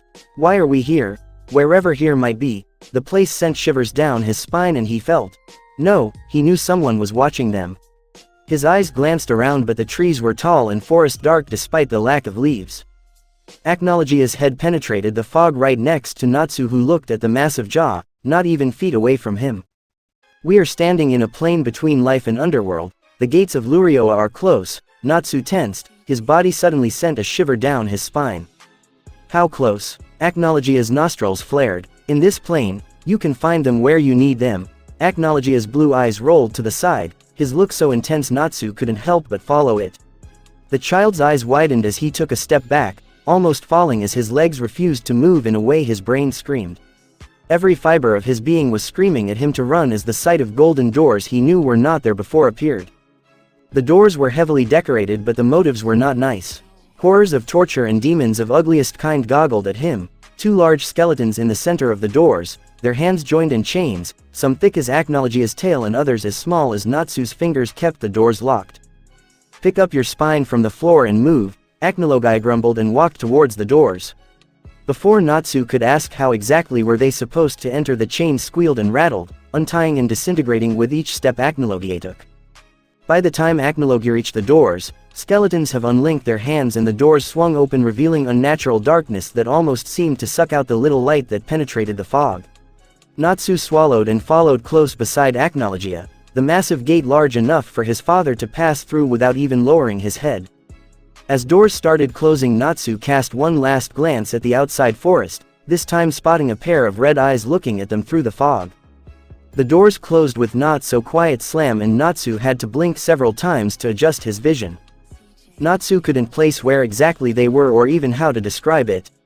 The floor looked like that of a cave, uneven and rocky, but columns of black marble raised from it, connecting the floor to the ceiling too high for Natsu to see. The only other wall he could see was that on the opposite side, another door, similar to those outside but black in color. At least he thought they were black. They could be pink for all he could see in the dimly lit room, lit by a source he was yet to place. Natsu shuddered despite himself, the energy of the place unnerving to say the least, and the eyes blinking from the darkness at them did not help. The water dripped somewhere in the distance, the sound sounding unnaturally loud as it echoed around, and whispers he could not understand or distinguish from one voice to another filled the large chamber. Father? Natsu asked carefully, his eyes moving to Acnologia, who stood calm and collected and always, but the king was betrayed by his tightly closed jaw. He did not like this place either. Be quiet, Acnologia admonished. They will come if they hear you. I said be quiet. Natsu swallowed and followed Acnologia as the dragon moved to the doors on the other side of the wall. A cackle mixed in with the whispers, followed by giggles, high and maddening. A human, one whisper giggled. Human, another asked. With Dragonking, he goes. The third voice wailed. What is that, father? Natsu couldn't help but ask. Acnologia glanced down at him. Whisperers. They can't touch you. Natsu swallowed again, looking around. Fluorescent eyes of all shapes, sizes, and colors blinked at him, laughing and cackling. Remember us, he does. Flattered we are. Whisperers crowned. Come. Acnologia hissed and moved towards the doors faster. The doors, just like the last opening before him and closing just as his tail passed. The new room looked more like a hallway, wide just enough for Acnologia to walk comfortably, but the ceiling was still too high to be noticed. Torches decorated the walls, the blue flames licking only the torches directly above them, turning on when they neared and extinguishing in a puff of smoke as they passed. Dust fell from above and Natsu looked up, dismayed to see more eyes looking at him from above, though this were all white and blank. These are blind, Acnologia whispered to him. They cannot see you, just be quiet. Few cackled from above, a beat of wings echoing through the room. Another door came into view, these much less decorated, only a winged snake craved in the stone. Acnologia neared the doors and these remained closed for a moment longer before the snake blinked and slithered to one side of the doors, hissing as Acnologia passed. This room was by far the smallest Natsu has seen in here, though it was not small in any way of the word. The floor was covered in marble tiles, walls heavily decorated with frescoes of all colors and size, melting and bending together. All characters on the picture turned towards the center of the ceiling where a hole stood, night sky shining from above and full moon almost directly above it. The waiting characters on the pictures didn't move from their position, but their eyes watched as Natsu moved with Acnologia, following the two. A drop of water fell on the floor beside Natsu and the pink-haired child needed a moment to realize the pictures were crying, the very souls of sinners used to paint the frescoes. The middle of the room was occupied by altar made out of some black sleek rock or crystal Natsu couldn't recognize. Why are we here? Natsu asked carefully, eyes tearing away from the bloody chains hanging at the sides of the black altar. Acnologia didn't turn his head to look at him. The Dragon King put the chest he was holding gently down and lowered his body to the floor, his grotesque size making him bend his neck when standing straight in the room, enormous for Natsu but slightly too small to fit Dragon King completely. For a ceremony, Acnologia spoke finally. Ceremony. Natsu's eyebrows scrunched together. Should I be worried? Acnologia chuckled dryly. You aren't already. Natsu gave his father a blank stare. That helps. Lay down. Acnologia commanded, making Natsu tense. Lay down where? Acnologia rolled his eyes and sent a glare towards Natsu, who bit his lips. Yes, I know, stupid question. Acnologia nodded in agreement but still pointed with his tail at the altar. What is going to happen to me? You will become stronger. I believe I already told you that. In exchange for what? Acnologia paused. Sanity, soul, heart. Take your pick. Natsu stopped his stride to the altar, his eyes wide as he looked at his father, who stared back. The biggest problem Natsu found was the fact the Dragon King didn't look all that calm. Well, to most he would, but Natsu spent enough time to pick out the signs. Lay down before I put you there myself. You said you will do it. There is no turning back now. Natsu swallowed and hurried to the altar, cursing his weakness. Here he was, questioning his father. Idiot. If his father deemed him ready, then he was ready, and no amount of pain or whatever was waiting for him would take that away. What is in that chest? Natsu asked as he neared the altar, one hand resting on the black stone, surprisingly cold. Heart of a dragon, cursed because of his actions and bathed in demon's blood. Natsu blinked, his eyes on the chest. Cool. He sounded far from enthusiastic but didn't object nor pause as he lied down on the cold stone. Chains previously dangling freely around rattled and raised from the floor, sneaking around his torso, hand, and feet like snakes. Father. Natsu glanced at Acnologia, who still lied in his spot. The Dragon King had a decency to yawn. Do not worry. The chains will keep you on the altar. I have been through this. You should worry about them the least. You've been through this. A long time ago. Natsu would probably speak again if the chains didn't suddenly jerk, tying him to the table so strongly he could not move an inch. The end of the chains, sharp and not unlike the end of a spear, turned around and pierced his palm and feet. The first scream of that night ripped off Natsu's throat. You will gain new form tonight, Natsu. You will case to be just human. Your heart will be replaced by that of a demonized dragon. You have to understand it will hurt. It will hurt like nothing you felt before. Acnologia opened the chest, the heart of a dragon black and much to Natsu's horror still beating, red lines glowing softly around the heart. It was almost as big as Natsu himself and it left the sweating child wonder how was it going to fit inside him. The answer was presented to him as the red lines started pulsing, a screech, so full of hate and terror filling the room as the heart shrank to a size of Natsu's fist. The heart didn't look human in neither color nor shape, too many veins protruded from it, the color too dark, almost black. Acnologia rised to his feet, the heart floating in front of him. The small monstrosity still beating and red lines still pulsing. The screeching got louder as the heart neared its new owner and Natsu did not remember when he started screaming. Acnologia raised his head to look at the circular hole in the roof, moon right above it, before he brought his head back down, a roar released from his massive throat. The cavern shook, the trapped soul screeching and crying as Acnologia's claw pierced Natsu's chest. The little boy screamed, his magic circling around him chaotically, one moment bursting out the next shrinking back, moving in circles, one moment towards the moon, the next shrinking away from it. Once the heart started lowering down, the blood flowing down, the black stone turned darker, the black magic swirled and circled the heart. The pain like no other coursed through his veins, feeling like someone was pouring molten lava through them as one by one, slowly, painfully slowly connected to the heart that was still beating strong. Acnologia lied down in the cave, his head resting on his feet while his eyes lied on the child several feet away, a child sleeping there for the last 2 weeks. What went through Dragon's head was anyone's guess. Passive look he kept on his face gave nothing away, but when a groan ripped from Natsu's throat, a clear look of relief passed his face for a brief second.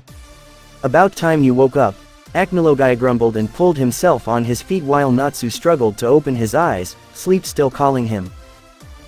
Natsu mumbled and rolled from his back to his stomach, wincing as the wound still present on his chest throbbed painfully. Wah, where are we? In the cave, for the last 2 weeks. I had to call Himmel to check up on you. Natsu blinked, black eyes lazily looking around. Himmel was here, 2 days ago. The two stayed silent for a while. Natsu pulled himself in sitting position, inspecting his chest warped in bandages. The question of how that got there, considering the dragon looking at him was far too large to warp it himself, crossed his mind, but the child was too tired to truly care. A smirk stretched Natsu's lips. So I'm still alive and mostly sane by the looks of it, Acnologia snorted. It appears you are, year X 774. The young dragon slayer spent his year shifting, changing and learning how to control his new form. His strength grew frighteningly in the short span, and by the end of the year, 3 dead dragons lied behind him. Earth Dragon Queen Hea was among those 3. The old queen long since overstayed her welcome in the court with her ever-present complaints and sick cough. Cray was more than old enough to take place of his much-despised aunt anyway. All things considered, it was a wonder no one challenged the ancient Earth Queen before, and Natsu was not even looking for her spot in the council, something he gained soon after proving he was more than capable of fighting like a dragon and defeating one of noble rank. Gaining a seat in the council, a seat of a prince of Choa's dragons no less, was a tremendous honor, because no human had ever been invited to step on the floating island, much less enter the palace of Dova. Naturally not all agreed, some still probably don't, but the fact Natsu was not completely human did sway several of that opinion to his side. Enough to vote his joining. Over the years Natsu spent with Acnologia's child failed his father more than once. Every failure was punished, and after joining the council the severity of those punishments only grew. Acnologia reasoned with his son that it was a necessary evil to make him strong and more importantly ready for the harsh world. It was easy to agree when you know nothing else, and the child always strives to please the parent. Whatever discipline method Acnologia chose, be it physical or mental, Natsu bowed his head and endured. He deserved it after all. Year X 776. Failing to kill Fire Dragon General Atlas Flame was one of the biggest and most humiliating losses of the short life pink-haired dragon slayer had. Acnologia was understandably furious, and the king leapt into the air and killed the general himself in a spree of anger, something which resulted with Fire Dragon King Ignil point-blank refusing to stay on the same island as Acnologia and leaving the floating island. The 2 fire dragons were a great loss, one his father refused to acknowledge. The Dragon King made his anger known by sending his son on a killing spree to the point he had to kill someone every single day. End of flashback *. You can imagine the next year was far from joyous for me as Acnologia decided it was time to leave, Natsu drawled. And there is no need nor do I want to speak of my life after that, and Dragonification.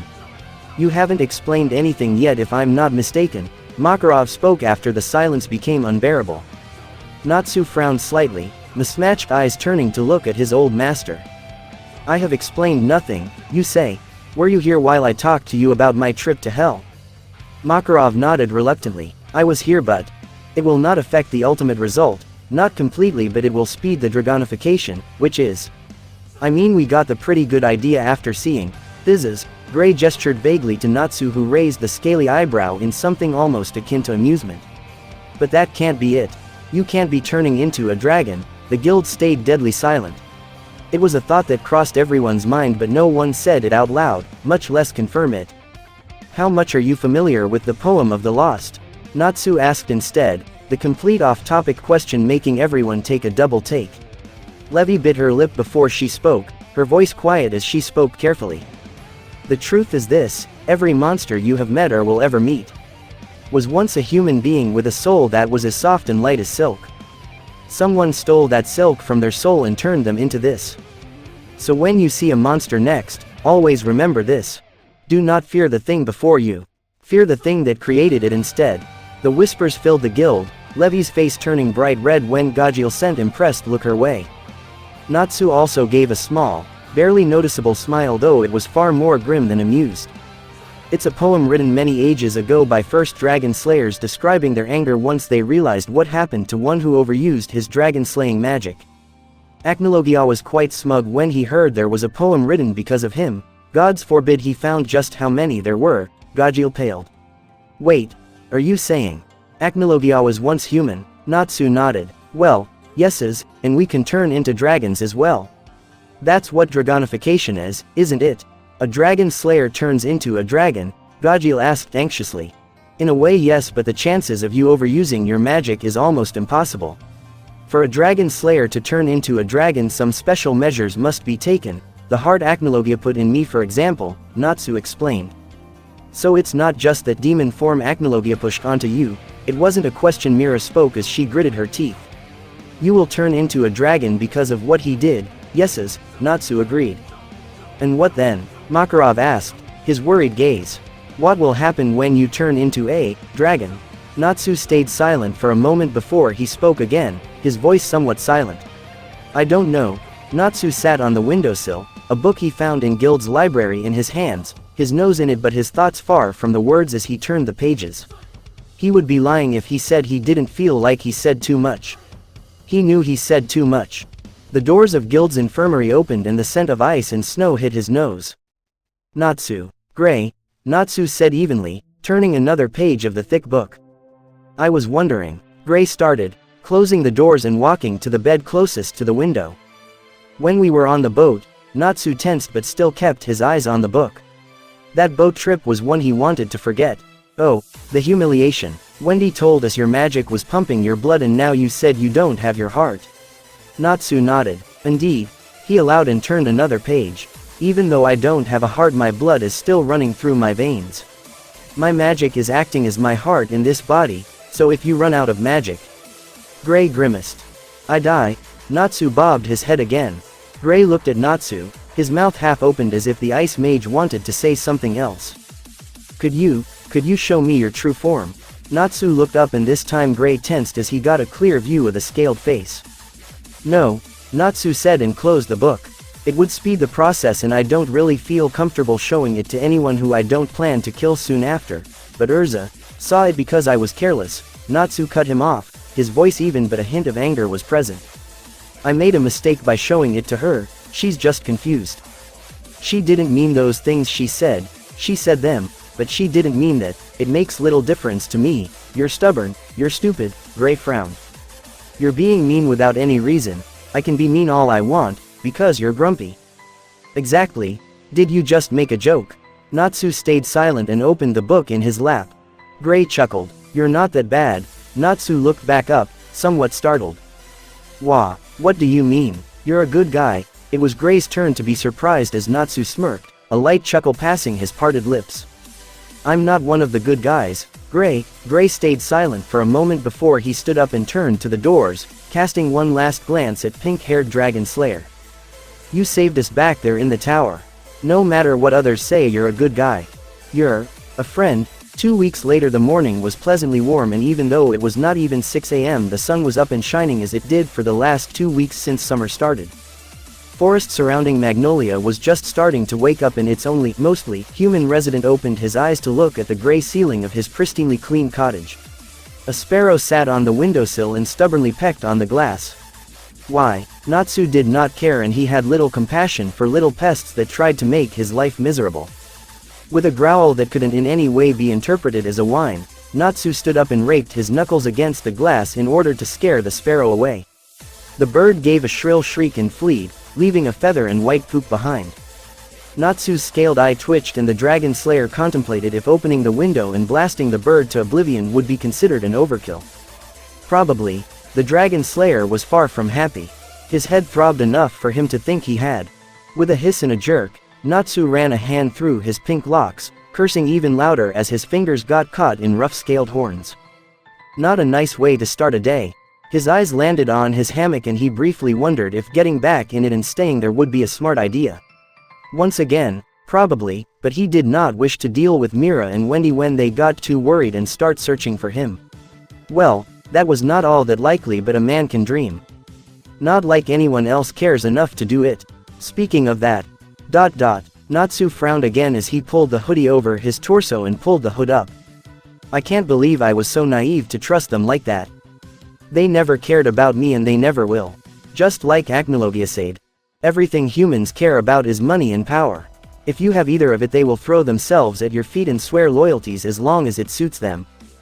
I don't even understand why I'm so upset about it. I know I don't care. A growl escaped his lips. I don't. Natsu marched towards the door of his cottage, opened them and slammed them shut with enough strength to shake the walls.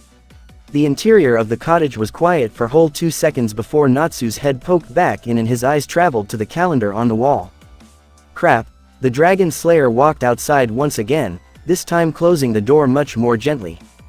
It's today. Natsu sighed soundlessly, straightening his back and setting his face. No need to show just how annoyed he was to the world. Not many people would understand his annoyance, considering most of them actually liked the event taking place today in Magnolia. A special day indeed. Fairy Tail always had a knack for big shows and flashy celebrations. Fantasia Parade was the prime example of it all. People all over Fiori came to watch the show, and if the rumors were true, royal family was coming this year. Natsu, in all his stoic glory, has not set foot on one platform that rode through the city. The closest he has been was on a roof of the cathedral looking at the parade, and that was only since Mira participated. Not that anyone knew of the reason. The Dragon Slayer moved swiftly over the branches that protruded from the forest ground, easily jumping over roots and making barely any kind of noise as he settled into a light jog many would probably call sprint. He exited on another clearing soon enough, and with a deep breath started his morning training. It was several minutes before 10 when he was done and showered, standing in front of his cottage for the third time that forenoon and with his mind none less clear. I can only hope that Master won't pester me with joining the parade this year again. The magic sparked around him and magic circle opened beneath as he spoke the incantation, quietly but clearly. Chaotic void. The Dragon Prince stepped forward just as the hole opened and he was gone, hole closing with another black and blue spark. The guild hall was already bustling with people. Mages of all ranks and ages jumped and ran around preparing the guild hall for what was, in the opinion of some members, an even more popular event than the parade itself. Miss Fairy Tail was a competition that definitely attracted quite the attention. Team Erza was gathered around the bar, Mira happily serving each their requested drinks and Natsu subtly sending Erza a nasty look every now and then. Erza didn't look all that affronted, but she didn't hesitate to glare at Mira right back. Lucy, along with the rest of the group, of course, ignored the antics of the two women completely and spoke of her wishes to win Miss Fairy Tail because she wouldn't need to worry about paying her rent for at least 3 months. Wendy listened politely to the girls' rambling while, with as much subtlety as possible, looked around for her brother. He should arrive soon enough. I wouldn't get my hopes up, Lucy. Happy started smartly, nodding to himself. You're too fat to win, Carla face-palmed, already knowing how this will end. Seriously, that Kate never learned. Lucy twitched. A vein on her forehead popped, and before Happy could even think about running, fist met his face and sent him flying into the wall behind the bar. Damn cat, Lucy screeched at the blue feline that slid down the wall. Lucy huffed as she sat back in the chair she occupied moments earlier, turning around as if remembering something. Where's Natsu? Isn't he usually here by now? Erza's face gained a frosty look, but she wisely stayed quiet. Mira glanced at the clock before shrugging. You could set a clock if you knew how he went through his day. He will arrive exactly at 10, I'm sure, unless he decides that today would be a bother too big to care about and grab a mission file from the second floor and disappear before we see him, Gray chuckled. But today is Fairy Tale Parade, Lucy protested. Thus the reason I would rather be somewhere else, Natsu replied from few seats away from Lucy. The group stared at him wide-eyed for a moment. When did he get there? Mira smiled, being the only one who actually noticed his arrival through the void. She walked towards him, a cup of coffee already in hand as she handed it to him, and the Dragon Slayer happily took it. The bar descended into awkward silence. Natsu ignored them, taking small sips of his coffee while the group intentionally or unintentionally continued to stare at him. What's with the hood? Gray finally decided to ask something. Sure, he wanted to know why the Dragon Slayer wore it, but he found the silence more unnerving than anything, and he would gladly ask or hear anything at the point when more than 5 minutes were spent starring. Natsu gave a shrug with one shoulder. Ah, he said after a moment before falling silent, and as Gray waited for the answer, the Ice Mage could only twitch his eye when he realized he was not getting one. Erza eyed the Dragon Slayer. She was still mad at him, but mostly for a different reason. The Dragon Slayer outright ignored her this past 2 weeks, and every attempt she made to talk to him was either ignored completely or the Dragon Slayer sent her away with a glare. She shuddered at the thought. If looks could kill. Not to mention she was getting tired of all the dirty looks and glares she received, and not just from Mira and Wendy but to her eternal shock from Gray as well. Lucy didn't seem too happy either, but the girl couldn't muster a courage to glare at anyone in the guild.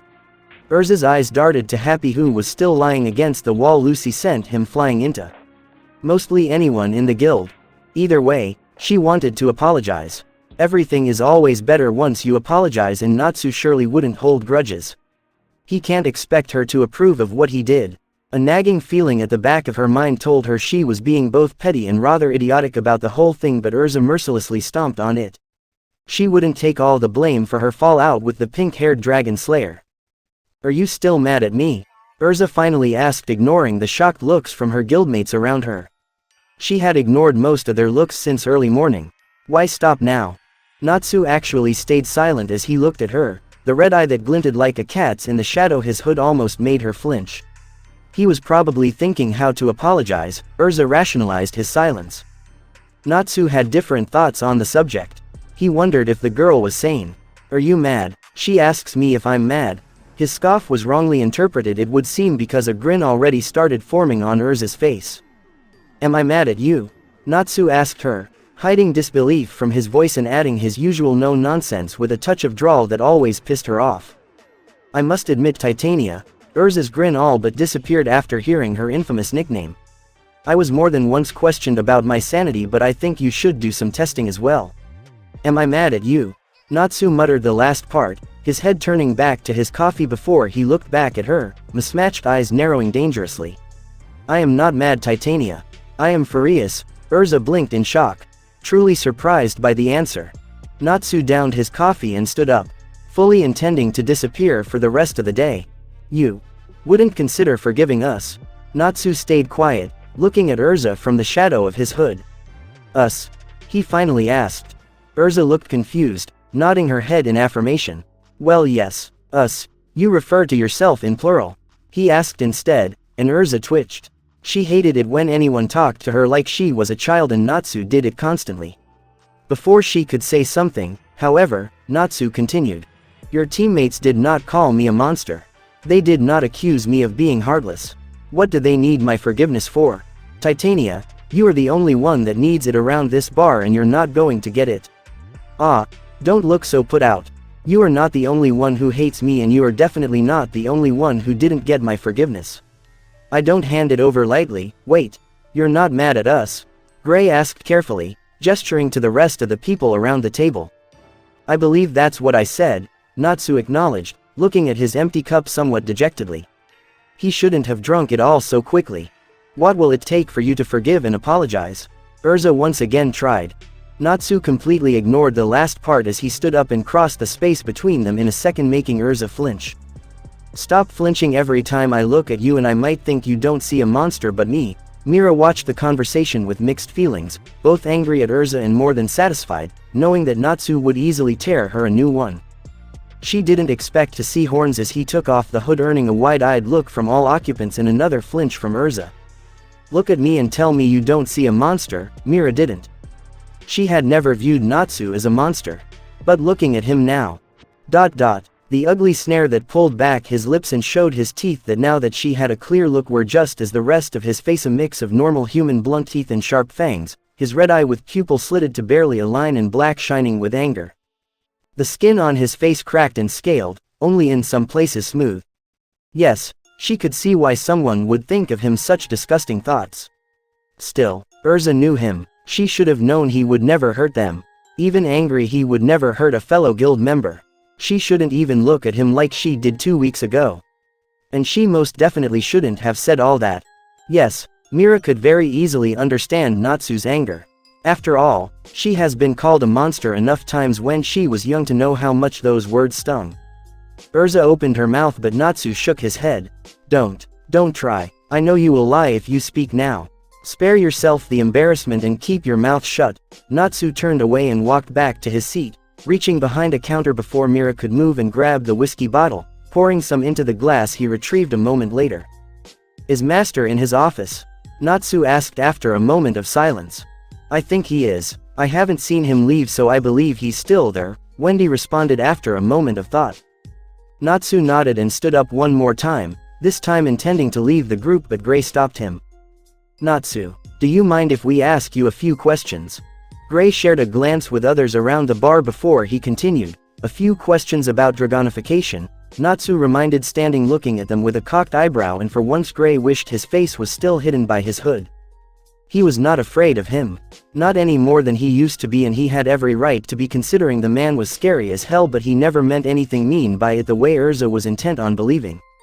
Still, with his hood off, Gray could see his face after almost 2 weeks of barely any contact with him. The skin was peeling off and it was dry and cracked on edges around his nose, eyes, and mouth, and scales covered his whole right half. It was not a pretty sight, and he truly hoped it was not as painful as it looked, though he was quite sure it was only his empty wishes.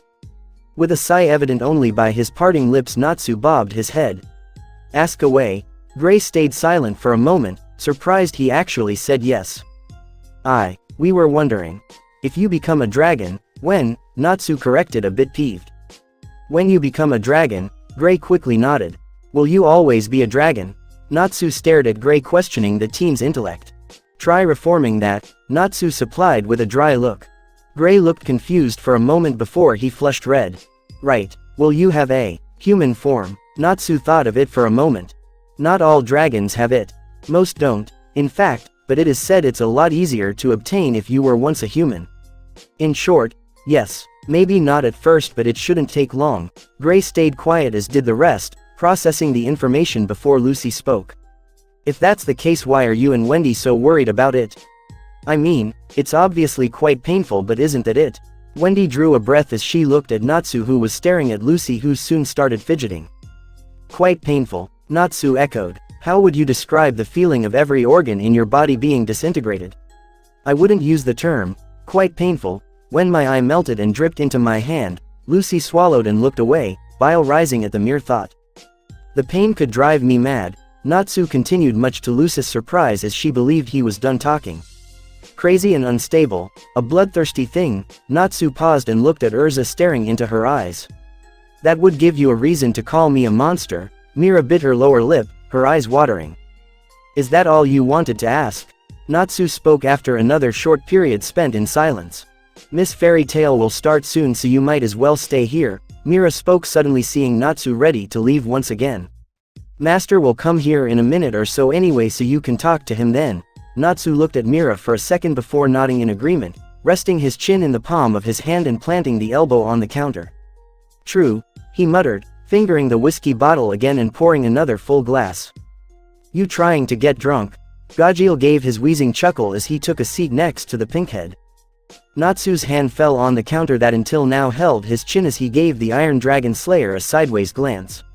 You should know Dragon Slayers can't get drunk, Gajeel shrugged. Sometimes I think it's a curse. The Chaos Dragon Slayer turned his eyes away and stared at his glass, ignoring the other man's dramatics. Mira walked around the counter and tapped Natsu's shoulder. We'll be going now. You'll watch me, won't you? Natsu gave a rare smile and nodded. Of course I will. Mira grinned and followed after Lucy and Erza, who already stood up and left. Happy flew to the bar, finally recovered from Lucy's hit and landed in front of Natsu, a sly smile stretching his lips. Wendy and Carla shared a look before Carla palmed her face. Idiot, was the word the white cat uttered even before Happy spoke. You like her? Natsu stared at the cat for a moment, actually surprised the cat dared to tease him. Gajeel laughed at Natsu's frozen face, and it was all that was needed for Natsu to snap out of it, and his eyes narrowed at the cat, who gave a yelp as Natsu's hand grabbed his tail and the cat was sent flying back into the wall behind the counter. It was worth it, Happy gasped. Wendy giggled as she moved next to Natsu. I have to agree with Happy, though. It's obvious you like her. Natsu stared at his sister for a moment before rolling his eyes, doing his best to hide the light shade of pink that covered his cheeks. Gajeel grinned beside him and the blush disappeared, glare taking its place.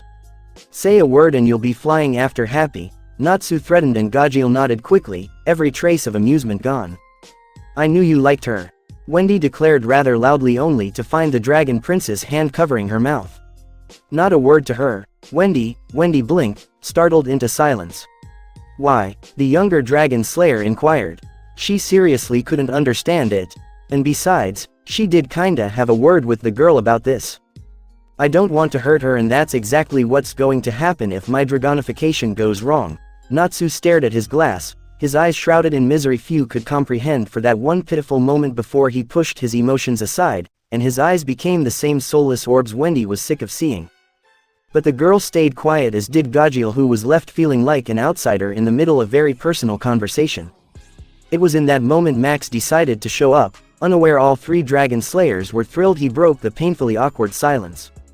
Hello everyone. Well, their happiness was short-lived as three Dragon Slayers cringed at the volume that left their ears ringing and leveled the poor sand-colored man with a glare. Max shuddered and gave a weak smile, his broad grin disappearing in a flash. Right, sorry. He cleared his throat before he continued. Well, it's about to start. The favorite, at least to men, I'm sure, part of Fairy Tale Festival. Miss Fairy Tale, ladies and gentlemen. The guild hall gave a collective cheer while Natsu stood up and disappeared from Wendy's sight, reappearing on one of the beams on the ceiling. Since he's here, he might as well have a nice view.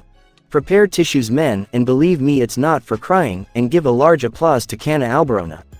Kana walked onto the stage like she owned it, dressed in her usual outfit, a deck of cards in her hands that she threw in the air.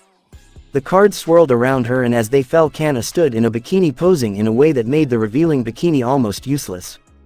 It went on like that with other girls not afraid to show skin, and Natsu couldn't help but snort. He couldn't really understand the need to walk in front of the whole guild half naked. The girls were just as beautiful with their clothes on. Not that he cared much about them. Come to think of it, he didn't care at all. He was here for one reason, and that was because he wanted to see Mira.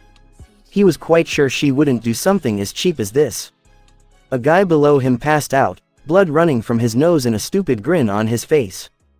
Cheap maybe, but quite effective, Natsu concluded dryly. We all know who she is. Whole Fury knows her, and it is our favorite, one and only, Mira Jane Strauss. Natsu smiled down at the stage as purple smoke filled it and Mira walked out, dressed in her pink dress.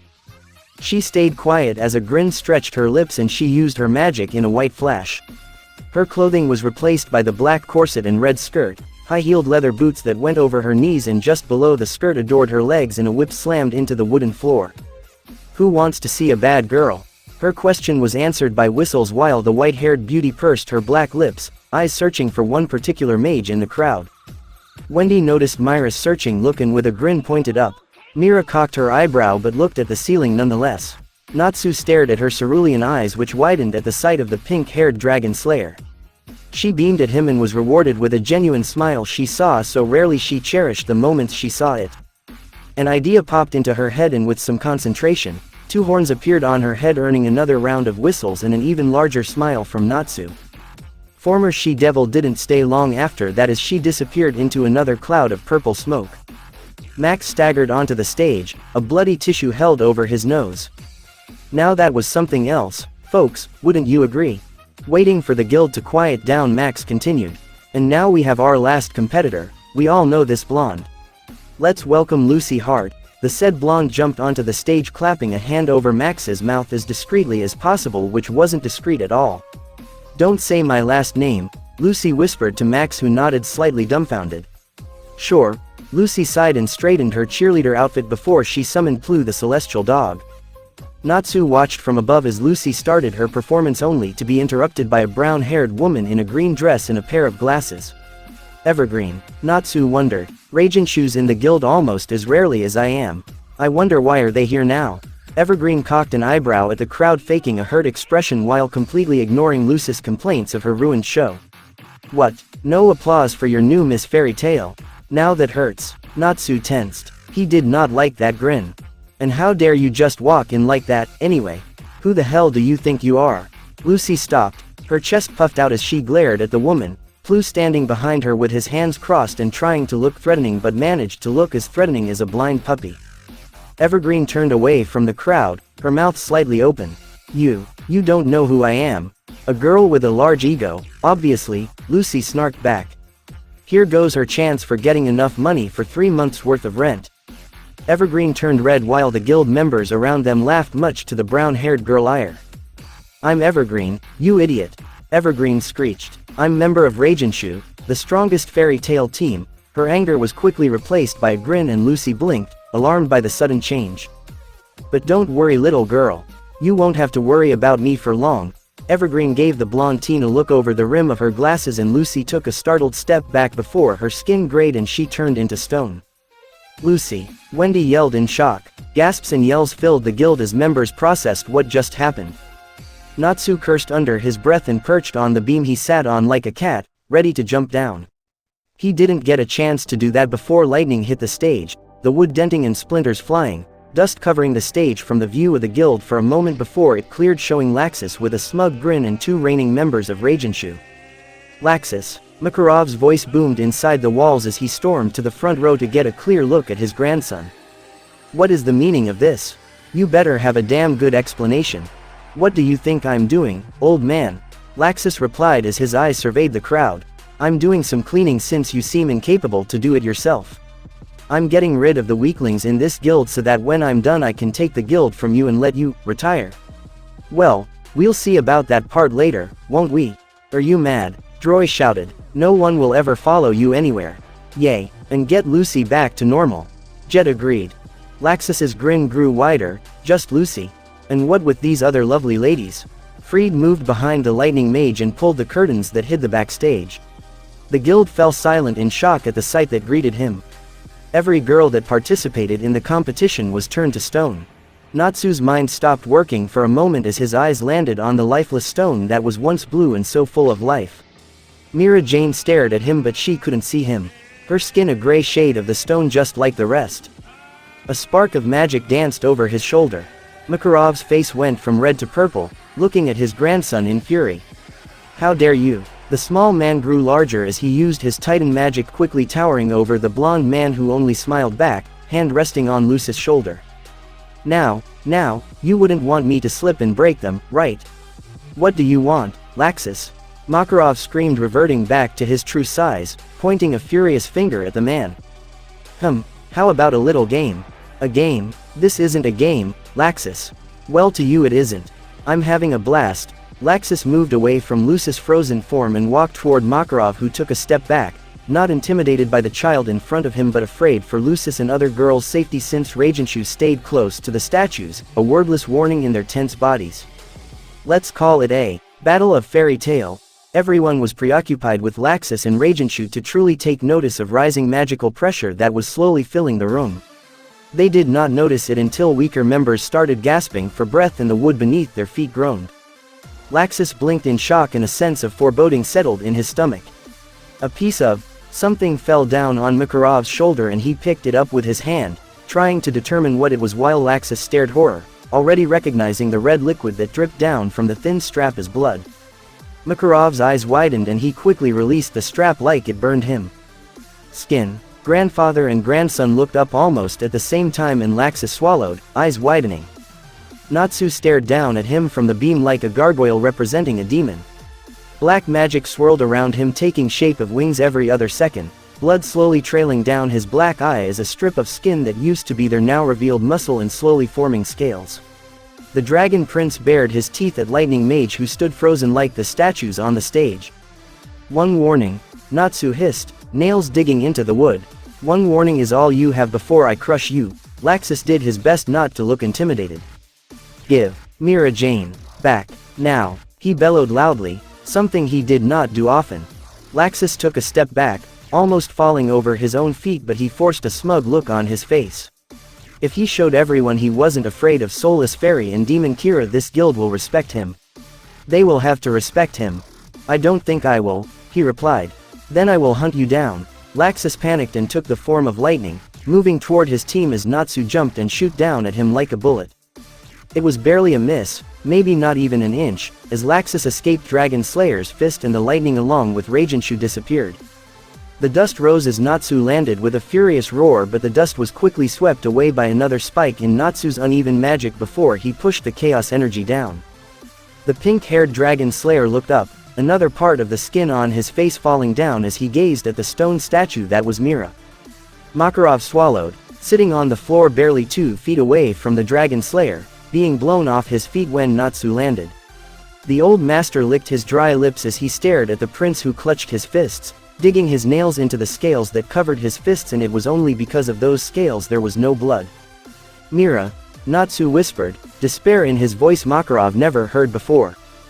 The silence was deafening, questions no one had answers for running through everyone's mind, but none left the grim lips. Natsu was standing completely still, only thing reminding the rest of the guild he was not one of the statues, the fact he retained his color. Wendy hesitated for a second, standing several feet away from Natsu, eyes darting between Natsu and her guildmates turned into stone, before she took a step forward. Seeing no reaction from the Dragon Prince, she walked closer, placing a gentle hand on his shoulder, and she felt him stiffen, muscles tensing even more as he pried his eyes off of Mira. Are you alright? Rage was twisting his usually blank face, making Wendy flinch involuntarily. Natsu blinked slowly, obviously not expecting that question.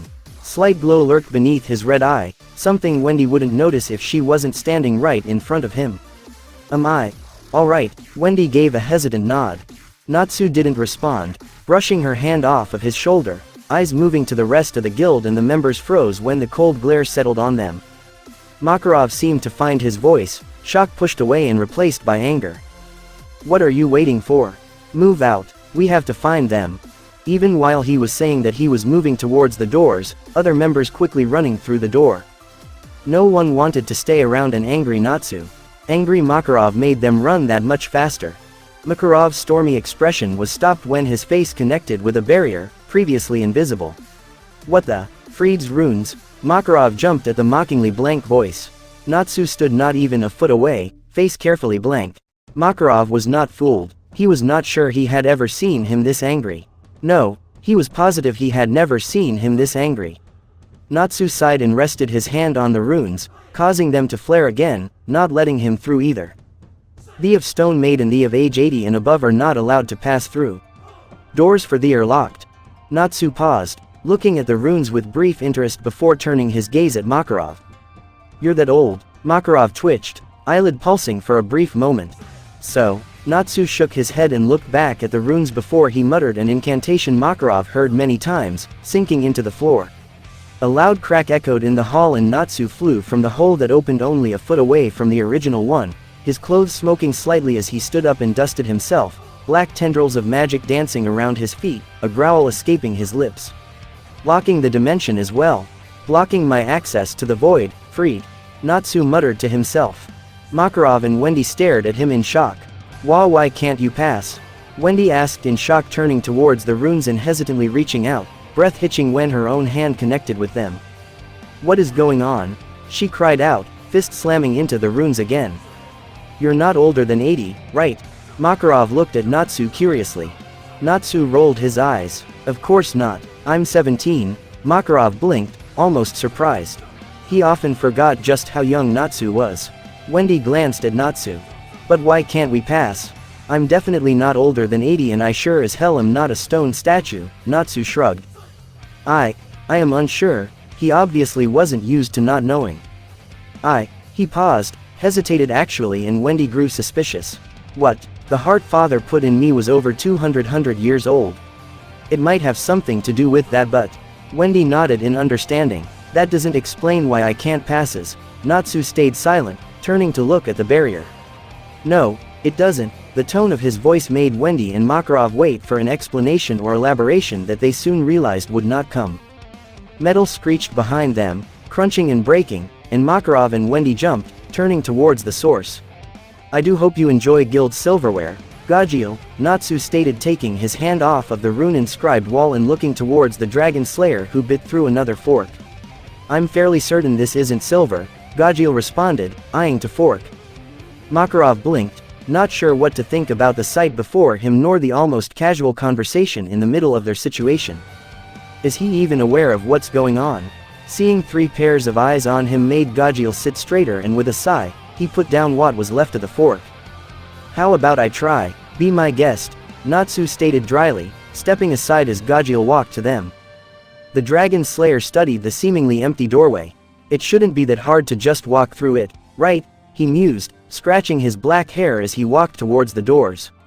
Maybe it just needs a stronger push. Must be that. Wendy stared at Natsu, her mouth falling slightly open.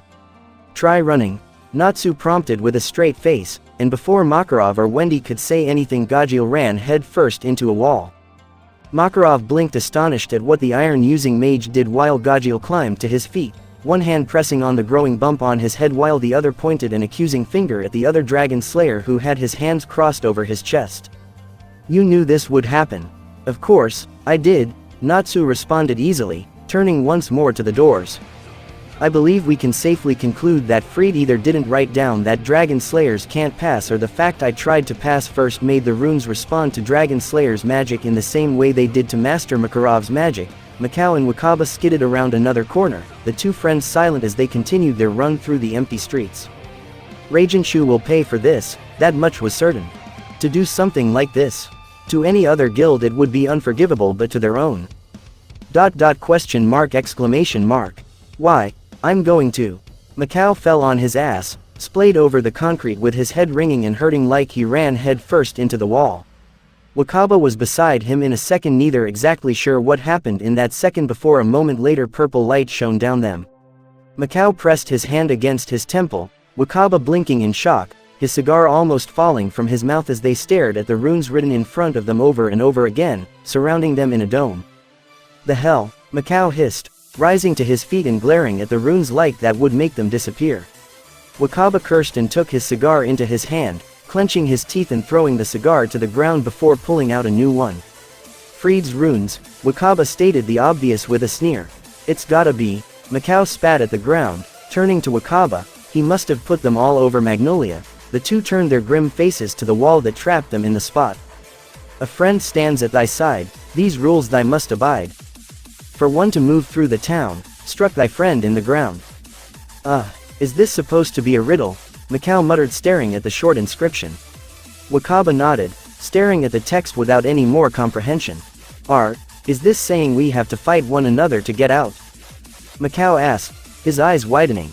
Wakaba shook his head in disbelief. It does. I'm not going to fight you. Not in this sick game. Mikao nodded as he plopped back down on the ground. Are we going to just wait here until someone gets us out? Wakaba sat next to him. I don't see any other option. As soon as the last word left Wakaba's mouth, the rune-made wall shifted and shrunk.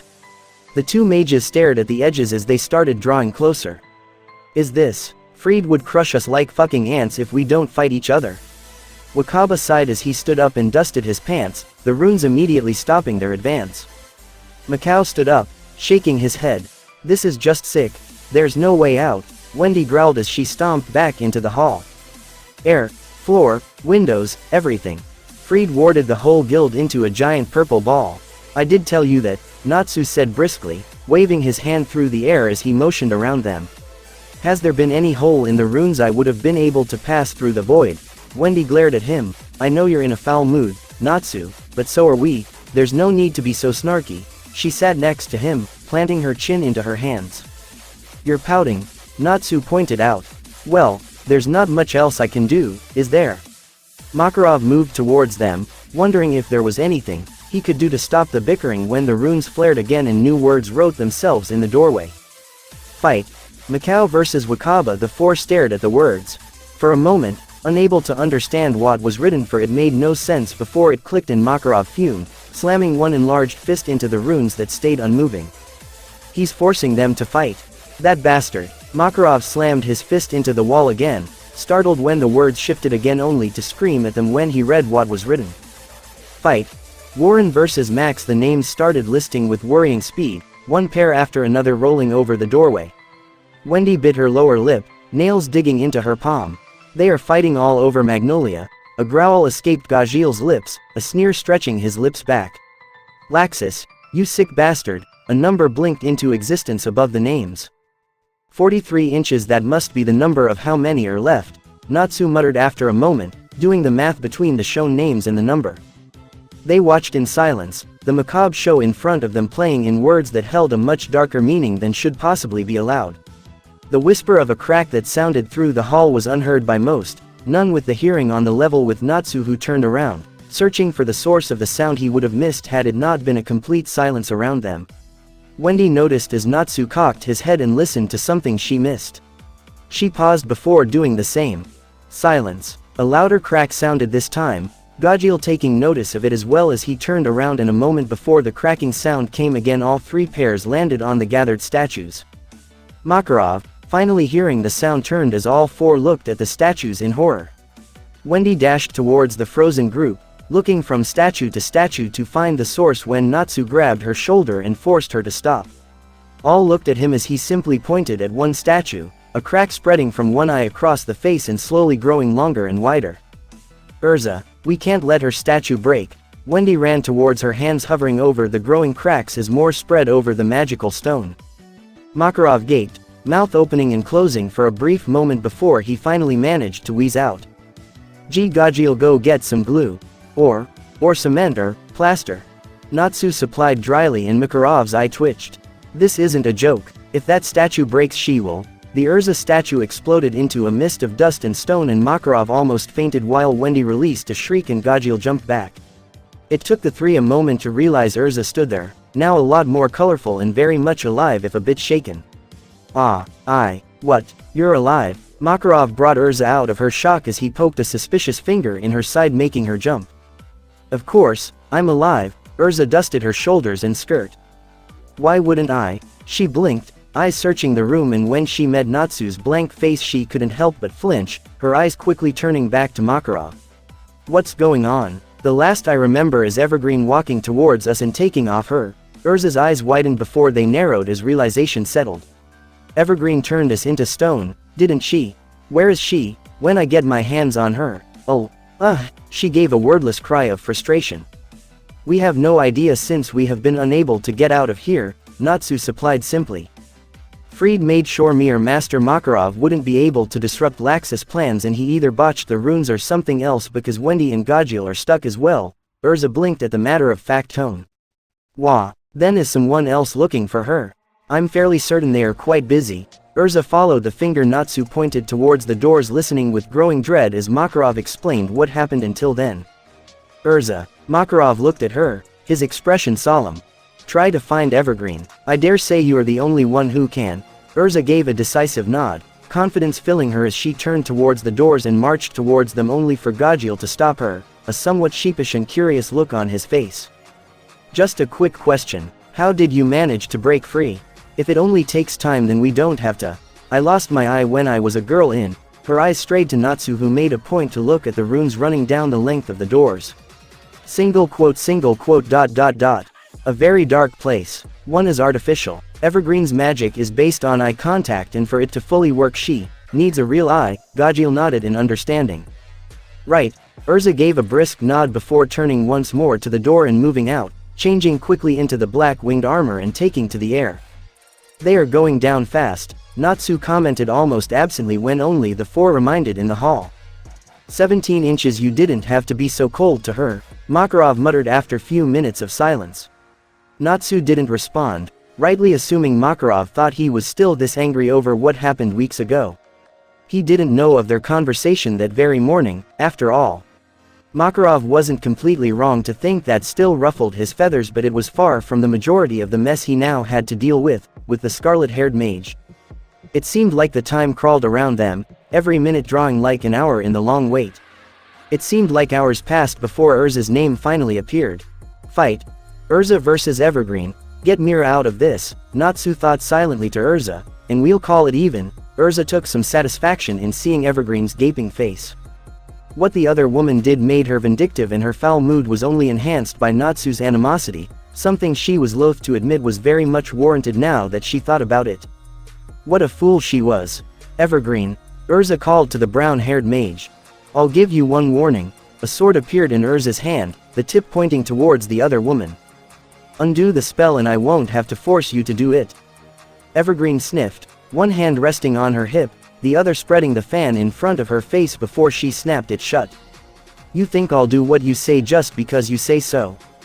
She pointed her own fan towards Erza in a mockery of Erza's pose. I will give you a warning of my own, Scarlet. I will beat you here and now, and when I do that I will be known as the Queen of Fairy Tale. I am your superior in every way, and today I will prove it. Erza blinked, a bit surprised at the anger before she smirked. Isn't that more of a threat than a warning? Evergreen's face flushed red as she took a step forward. It's a promise. Erza moved forwards, reaching Evergreen before the other girl could react properly, only allowing her a moment to dodge the attack as Erza's sword sliced the air, the power behind the slash leaving a deep line in the building on the other side of the fight. Evergreen jumped back again, twisting her body out of the way again before thrusting her hands forwards. Fairy machine gun. Leprechaun. Golden needles blinked into the air, shooting towards Erza with vigor. Titania ducked under the first wave, jumping over the second and throwing her 3-feet-long sword with precision and strength one would expect from a dagger. Evergreen stumbled out of the way, aware of Erza's next words even as she gathered her own magic for the next attack, requip, black-winged armor. Black wings spread behind her as Erza shot after Evergreen like a wraith, a sword in each hand ready to strike. Evergreen rolled out of the way, turning around and repeating her earlier attack only to watch it being dodged just as easily as the first time. Watching her failed attack distracted the green-dressed witch enough for Erza to slam her shoulder into her stomach, one hand gripping forearm and forcing away one hand and the other thrusting a sword through her shoulder, causing the female mage to scream out as the two slammed into the building's side. Before the female member of Regentshu could free herself from the painful grip, another sword appeared in Erza's hand just as she released her forearm, and she thrusted the sword into Evergreen's upper arm, making sure to miss anything important as she pinned the woman to the building's side. Undo the spell, Erza demanded, arms crossed over her chest as Evergreen gasped a pained breath out, wide eyes looking at the sword stuck in her arm, in shock from the sudden pain. Evergreen swallowed, a weak smile playing on her lips as she looked back at Erza. You know, the smile turned wicked. I can destroy those statues with just a thought. Evergreen's words were cut short as Erza slammed her fist into her face, her nose exploding in a shower of blood as Evergreen's head slammed into the building's wall and the woman fell unconscious.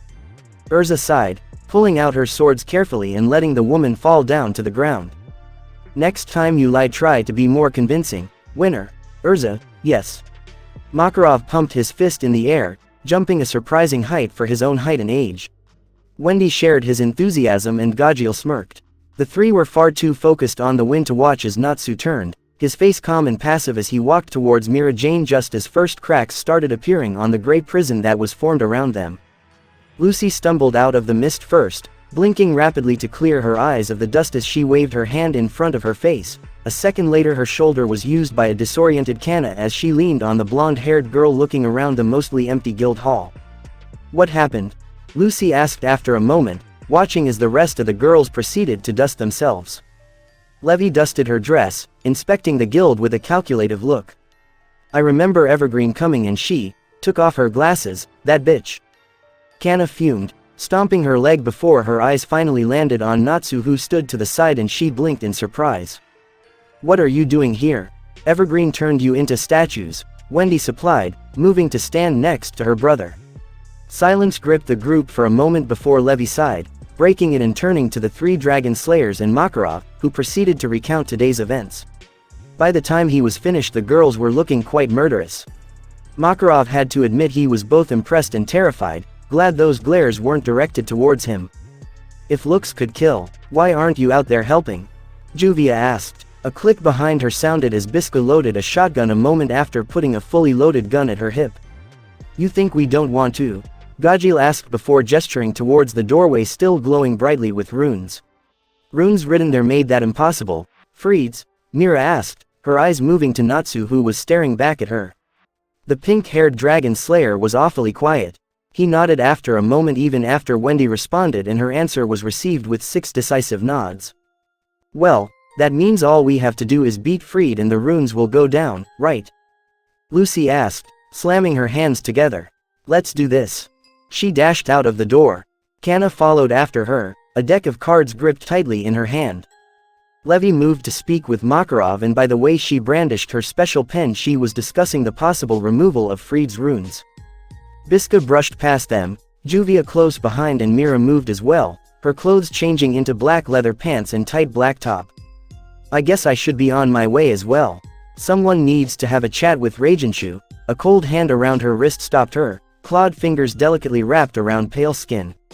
She looked down at the bandage-covered hand and followed its length up to its owner, mismatched eyes staring down at her in what she dared call concern. Natsu blinked and any trace of it disappeared as he cleared his throat at the realization, he's been quiet a moment too long. Be careful. Mira smiled up at him, aware of their difference in height now that she stood so close. Of course. No need to worry. It'll take a bit more than some rune mage to beat me. Natsu blinked and looked away for a brief moment, a taint of pink marking his cheeks before he shook his head. I'm not worried, he argued, and probably only now realizing he was still holding her hand, released it promptly. It's just that, I haven't used my magic in years, Mira shrugged. Maybe I can dazzle him with a good speech. Natsu leveled her with a half-litten look clearly stating he was not impressed. Mira grinned in response and rushed out before the dragon prince could say anything else. Natsu turned with a soundless sigh, meeting eyes of a very amused Gajil. The prince straightened his already straight back and raised his chin with a sniff. Not a word, Red Fox, Gajil grinned. The weird wheezing chuckle leaving his lips. Wendy glared at him playfully. Don't tease him, Gajil, it's not his fault he's worried. I think it's rather cute. Makarov gaped and Gajil quaffed a laugh at what was probably the most expression he has ever seen on Natsu's face that slackened into a scandalous look of pure surprise that Wendy would say that. He quickly covered it, glaring fiercely at the girl and while the glare was usually all he needed to make someone quiet the blush that covered his cheeks only made both dragon slayers laugh harder, Makarov joining with a chuckle soon afterwards. I will have my retribution, Natsu muttered as he walked away, moving towards the archway where Levi tried to pretend she hasn't been laughing as well. Wendy maybe managed to keep laughing when Natsu glared but Levi wasn't sure she wouldn't have to find another place to work on removing the runes. Fight. Juvia versus Bixlo. Shame, Natsu muttered and Levi looked up from where she sat on the floor, a thread of magic disappearing into the air as she stopped her 5th attempt to catch any thread of the runes. Why? Natsu reminded silent, a moment later the runes responding for him. Winner. Bixlo, jerk or not, Bixlo isn't a pushover, Natsu simply stated. Any member of the Ragenshu could have been a candidate for S-class trials in a year or two if not this year already, Levi blinked in surprise. You think he's that good? Natsu shook his head, that would be pushing it. I never said he was that good. Simply that he isn't weak. Juvia isn't either, Wendy argued and Gajil nodded in agreement. She was an S-class in our former guild, Gajil reminded him. Phantom Lord and Fairy Tail are hardly the same. I dare say it isn't even comparable. You were their strongest member, were you not? Natsu said and proceeded when Gajil nodded. There you have it. Gajil scowled, turning to the runes as new names wrote themselves. Fight. Lucy versus Bixlo. Natsu raised an eyebrow before sighing. Gajil looked at him. What? Not going to comment on this one. I have no idea how much the fight with Juvia weakened Bixlo nor, if I'm completely honest, do I know how strong Lucy is. That being said I would say if Juvia hadn't arrived first it would have been Bixlo's winner. Lucy, as it stands Lucy won, Wendy commented and Natsu nodded in agreement. Fight. Kana vs. Freed. Master frowned, his fists clenching. Natsu was right. Freed had been a candidate for S-class trials this year. It was debated whether or not he should have been in the trials the year before, but it was decided to give the young man a year more to prepare. Kana was good, but she was not an S-class. The fight dragged on, each moment they spent waiting for the result that much worse. Winner. Freed. Gajil growled, slamming his transformed hand into the runes.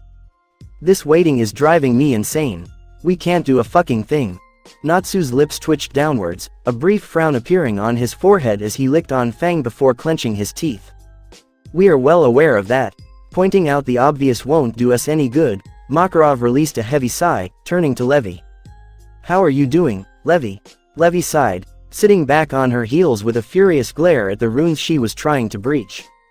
I'm sorry, my magic. I don't usually work with these types of runes. And these are really complicated. Just keep working. You are doing a great job, Makarov encouraged, eyes moving back to the runes. As he turned his attention back to the archway, he barely had time to move out of the way as Biska came sprinting in, a sniper gripped tightly in her hands and a panicked look on her normally calm face. Master. She released a breath, panting after what was obviously a long run. You have to see this. She dragged the small man first few steps of the way before continuing her sprint up the stairs to the balcony, Makarov, Levi and the dragon slayers close behind. The sun was low in the sky, just an hour or two before it would start to set. Its position made the golden orbs hovering in the circle around town very obvious, the rays dancing off of their surface. Levi raised her hands to her mouth, horror filling her. Thunder Palace. Is Laxus insane? Is he trying to kill everyone in Magnolia? Gajil shouted, once more feeling helpless. A black spark of magic danced over Natsu's shoulder, his eyes moving over the circle as he gritted his teeth. If that thing went off. Wendy and Mira, he growled, a growl coming deep from his throat as every pair of eyes on the balcony fell on him with growing dread as the temperature around them dropped. That fucking bastard, Natsu screamed, a spider web of cracks spreading around him as he sent a ball of chaos energy at the runes above them, the ball exploding on the runes with frightening strength. The other five fell silent, watching in morbid fascination as one person they never wanted to see angry raged. Natsu didn't let them gape for long as he turned on his heel and marched down the steps towards the archway just in time for new runes to appear, and his anger spiked as he slammed his fist into the runes. Bloody fucking assholes, he growled under his breath, glaring at the runes, wishing they would disappear. He ignored the growing pain in his limbs and chest, knowing his rising anger and magic made a poor combination with Dragonification. Fight. Mira Jane vs. Freed. Mira watched with wide, horrified eyes as Kana was thrown aside like a rag doll. Freed let her fall, her skin blackened on several spots from the forming bruises by the time Freed was done. She felt useless, her magic churning inside her yet unwilling to respond as readily as she remembered it did once upon a time. She didn't even have to concentrate, simply stating the name and let her magic do the rest. Now, she wasn't sure what to call nor how to respond to her magic. She was terrified of it, she knew. It brought far too many unpleasant memories.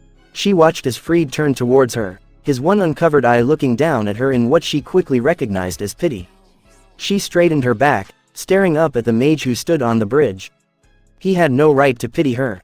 She opened her mouth, ready to try and talk him down. She was only half joking when she told Natsu she would try it. Before she could say anything, Elfman jumped from around a corner, beast soul draped over his skin as he jumped in front of her. Elfman. Mira gripped his shoulder, trying to drag him back. Her brother was strong, she knew that, but Freed was better.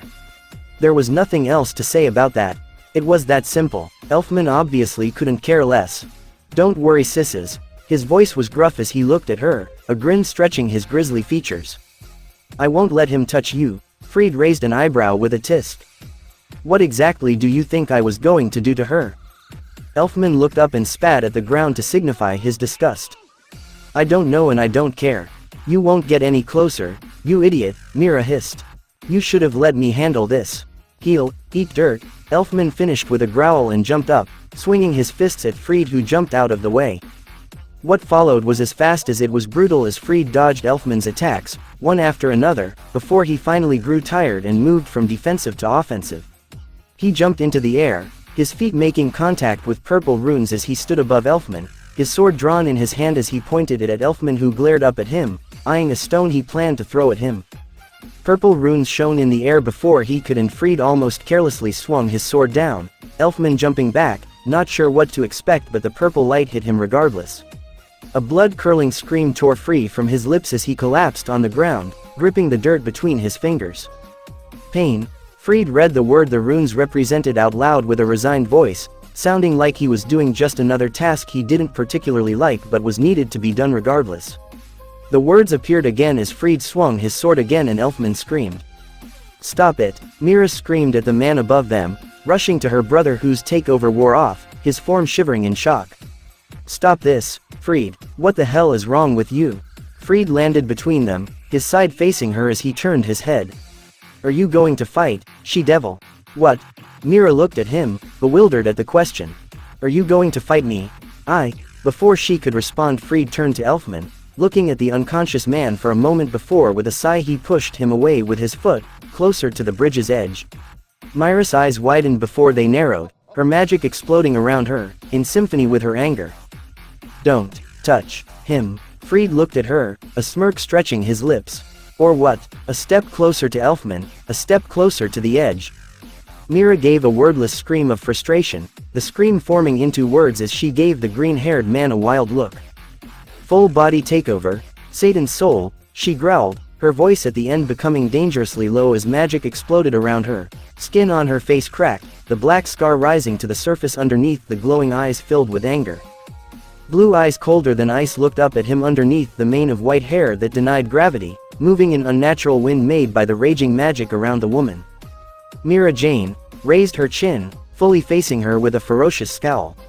Magenta-colored leather wrapped tightly around her body, lined with gold. Black lines rose up her exposed thighs, cracked and long like lightning running long beneath the high boots made in the same color as the body suit. Bat-like wings spread behind her back, a tail lashing out behind, covered in golden scales that glistened in the setting sun like they were on fire. Mira Jane flexed her golden claws, her tongue running delicately over her unlengthened fangs. Fried blinked, fighting back a flinch as Mira bared her teeth in a sneer. Mira jumped in the next second, flying towards him with speed that made him almost lose his footing as he dodged to the side, spinning out of the way only for her tail to trip him, one hand gripping his shoulder like a vice, claws digging deep into his skin, and before he could react her knee buried into his stomach and the hand released him. The green-haired mage flew back, catching himself moments before he fell to the ground, one hand pressing tenderly on the wounded shoulder. Mira was above him in the next second, the mage now more prepared for her speed dodged with one quick roll to the side, jumping to his feet in the next second, purple runes already leaving the tips of his fingers and flying towards Mira Jane, who dodged them with a pirouette that she ended with a hand thrusted forward, black ball of energy flying towards him. Fried cursed and jabbed his sword into the dry dirt. Purple runes flared in a circle around him, rising into a circular shield around him. The black ball exploded, dust rising and hiding him from Mira's view. Fried swallowed as he gave his surroundings a quick glance, noticing the only patch of ground around him that wasn't missing good 15 inches was the one his shield covered. He moved his fingers through the air, willing his magic to move with them as words wrote themselves in the air around him while the dust settled. Mira stared at him with narrowed eyes, knowing none of her attacks would penetrate the shield any time soon, just like the wall around the guild. "I must admit," Fried spoke, pausing as he drew another line of text. Single quote, "I haven't expected you would be able to use your Satan soul," Mira snorted, crossing her arms over her chest.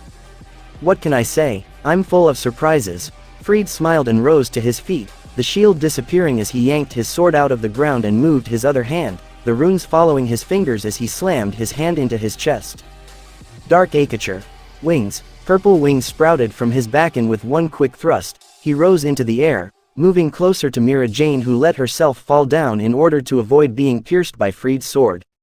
Fried moved out of the way of her tail, slamming his sword against the scales before turning in the air, the other hand stopping Mira Jane's clawed hand to grip his neck. The scales protected the tail, not even a dent on them as Mira rolled out of the way of the sword, once again trying to slam her tail into his head only for it to be stopped again. Fried jumped back, the fight of pure strength a clear loss thanks to Mira's takeover. With one hand gripping his sword he moved the other, inscribing runes upon the air around them with quick succession as Mira either sent a ball of energy at him or came closer herself. Fried spun out of the way of another kick, his sword dancing in the air as he jabbed its tip through one of the runes that littered the air, and with a quick swing, he sent the rune hurtling towards Mira Jane, who didn't have time to dodge. Pain. Fried called the name, Mira Jane releasing a scream as her muscles spasmed, her wings failing her as she fought to stay in the air. Fried gripped the next rune in the same fashion, directing it towards Mira Jane with a shouted curse and a word, blind. Mira pushed her wings into their proper position, a powerful swing propelling her away from the incoming rune that shattered on the ground behind her. Mira jumped out of the way of the other rune, black magic gathering on the tips of her fingers before she brought her hands together, the gathered magic joining into a black sphere before it shot forward in a beam towards Fried. Demon Blast. Fried, too occupied with his own runes, didn't have time to properly dodge, the blast catching him in the side and hurtling him through the air as he screamed out. He hit the mud and rolled over the ground, a dark red smudge left behind him as blood smeared over the dirt. Fried hissed, pulling his feet under him with another curse, side of his face bloody from the fall and stinging even more from the dust and gravel. It was obvious he underestimated the girl, believed her to be weak from years of not using her magic. He was wrong and he had to quickly fix that. Purple magic rose around him, runes burning on his skin and his hair whipped around him on the air. His magic moved.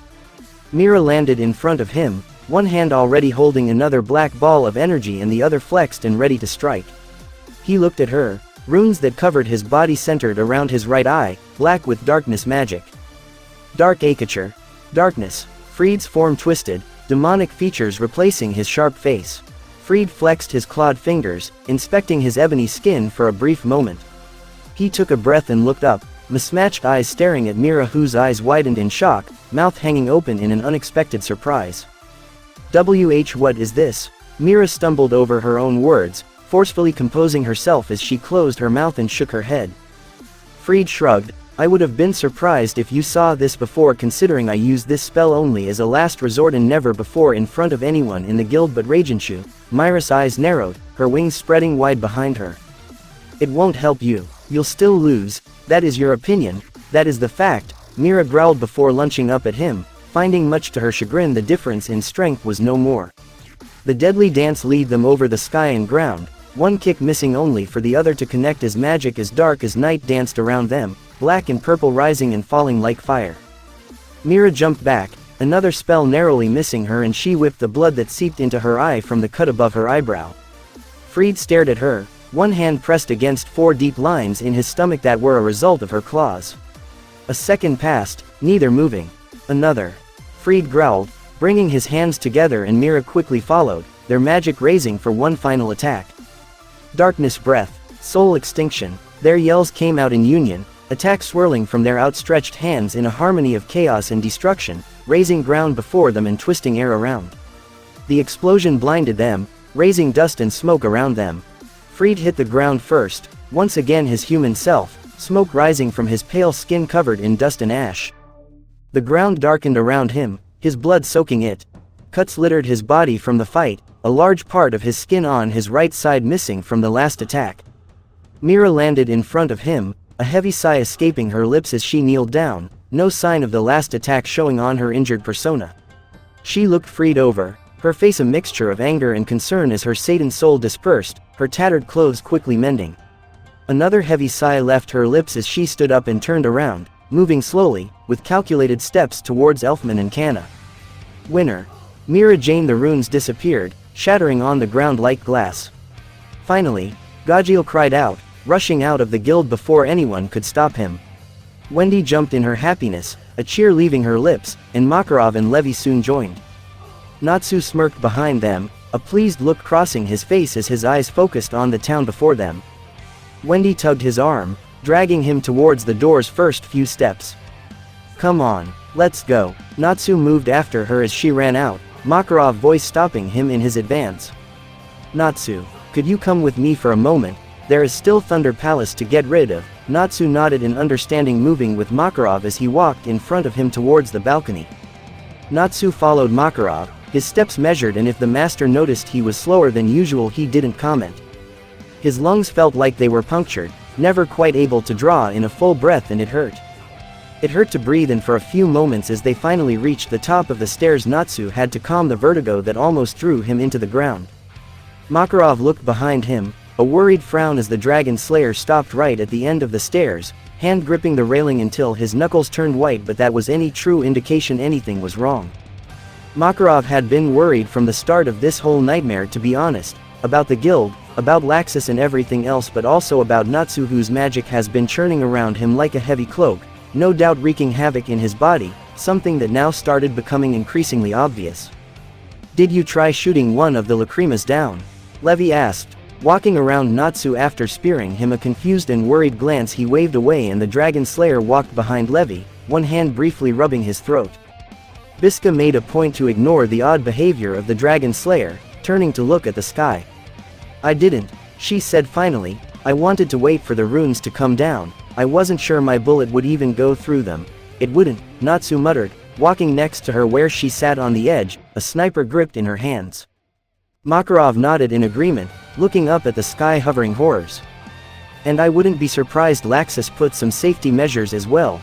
We won't know if we don't try," Biska argued, lining the scope towards one lacrima and leveling the barrel, finger twitching on the trigger for a brief second as the four waited with bated breath before she pulled the trigger. The loud sound that left the sniper made Natsu's ears ring, and he watched as the orb exploded, falling from the sky in a shower of dust. The group stood tense, looking around them, waiting for anything to happen. A moment of silence, and Biska's shoulders eased from their tense position. A moment too soon as lightning arched through the sky and shot through Biska. Her back arched, a scream ripping through her mouth, her muscles convulsed and cramped, smoke and scent of charred flesh filling their noses, and Levi swallowed, horrified and sick from the sight. Makarov and the girl rushed to her, relieved to see she was still alive but worried about her condition. Natsu stood behind them, watching the sky with a face that could have been carved from stone. "Body link," Natsu growled, lips pulling back into a snarl. "The sick bastard, what now?" Makarov growled, eyes watching as Levi made sure Biska will be alright. "We need a healer. I can make sure she will be fine now, but the sooner Perliuzika or Wendy can get to her the better," Levi gave her prognosis. Makarov sighed heavily. "Take her to the infirmary. Will you be able to?" "Yes, I can do it alone," Levi confirmed, using her magic to lift the still twitching mage. "It's going to be alright," Levi spoke to the women in a hushed voice, a run in her steps as she moved down the stairs with Biska. Makarov and Natsu exchanged a grim look, the master opening his mouth to speak when Erza's voice stopped them, both men tensing as her voice echoed through their minds. "Master, Natsu, is there any way to take down the Thunder Palace? I just heard about it." "How? Is there anything I can do? Erza, how are you able to talk to us?" Makarov latched to the question that will hopefully have an answer. He needed something that made sense. They could practically hear Erza's scowl as she released a huff. "I found Warren, he's helping me communicate." She paused and her voice cracked. "Please. Is there anything I can do?" Makarov hung his head, shaking it. "No. The orbs are, there is." Natsu's even voice, laced with something else, made Makarov look up at his face. "Erza, can you destroy every orb at the same time?" His voice was calculated, in a way one's became when they were thinking of possibilities, of outcomes.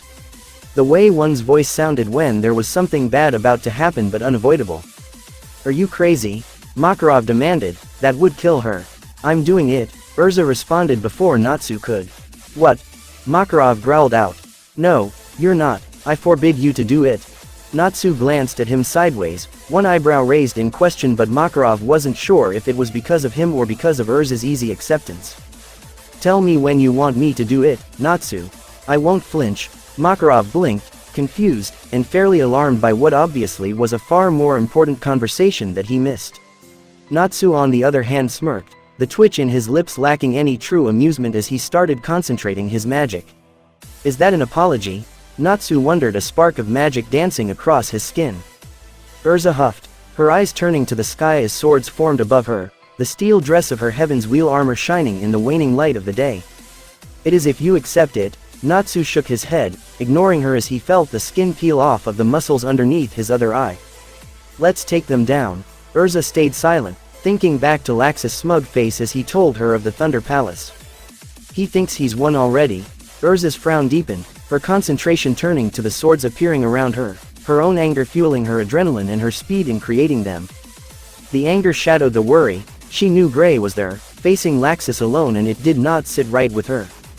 Gray was formidable, S-class material surely, but Laxus was stronger. Erza gritted her teeth, another blade appearing above her, and she ignored as sweat dripped down her brow, irritating her eye. Gray could take care of himself, she had to believe that. If she started doubting that, she didn't know what to do. She couldn't just leave now.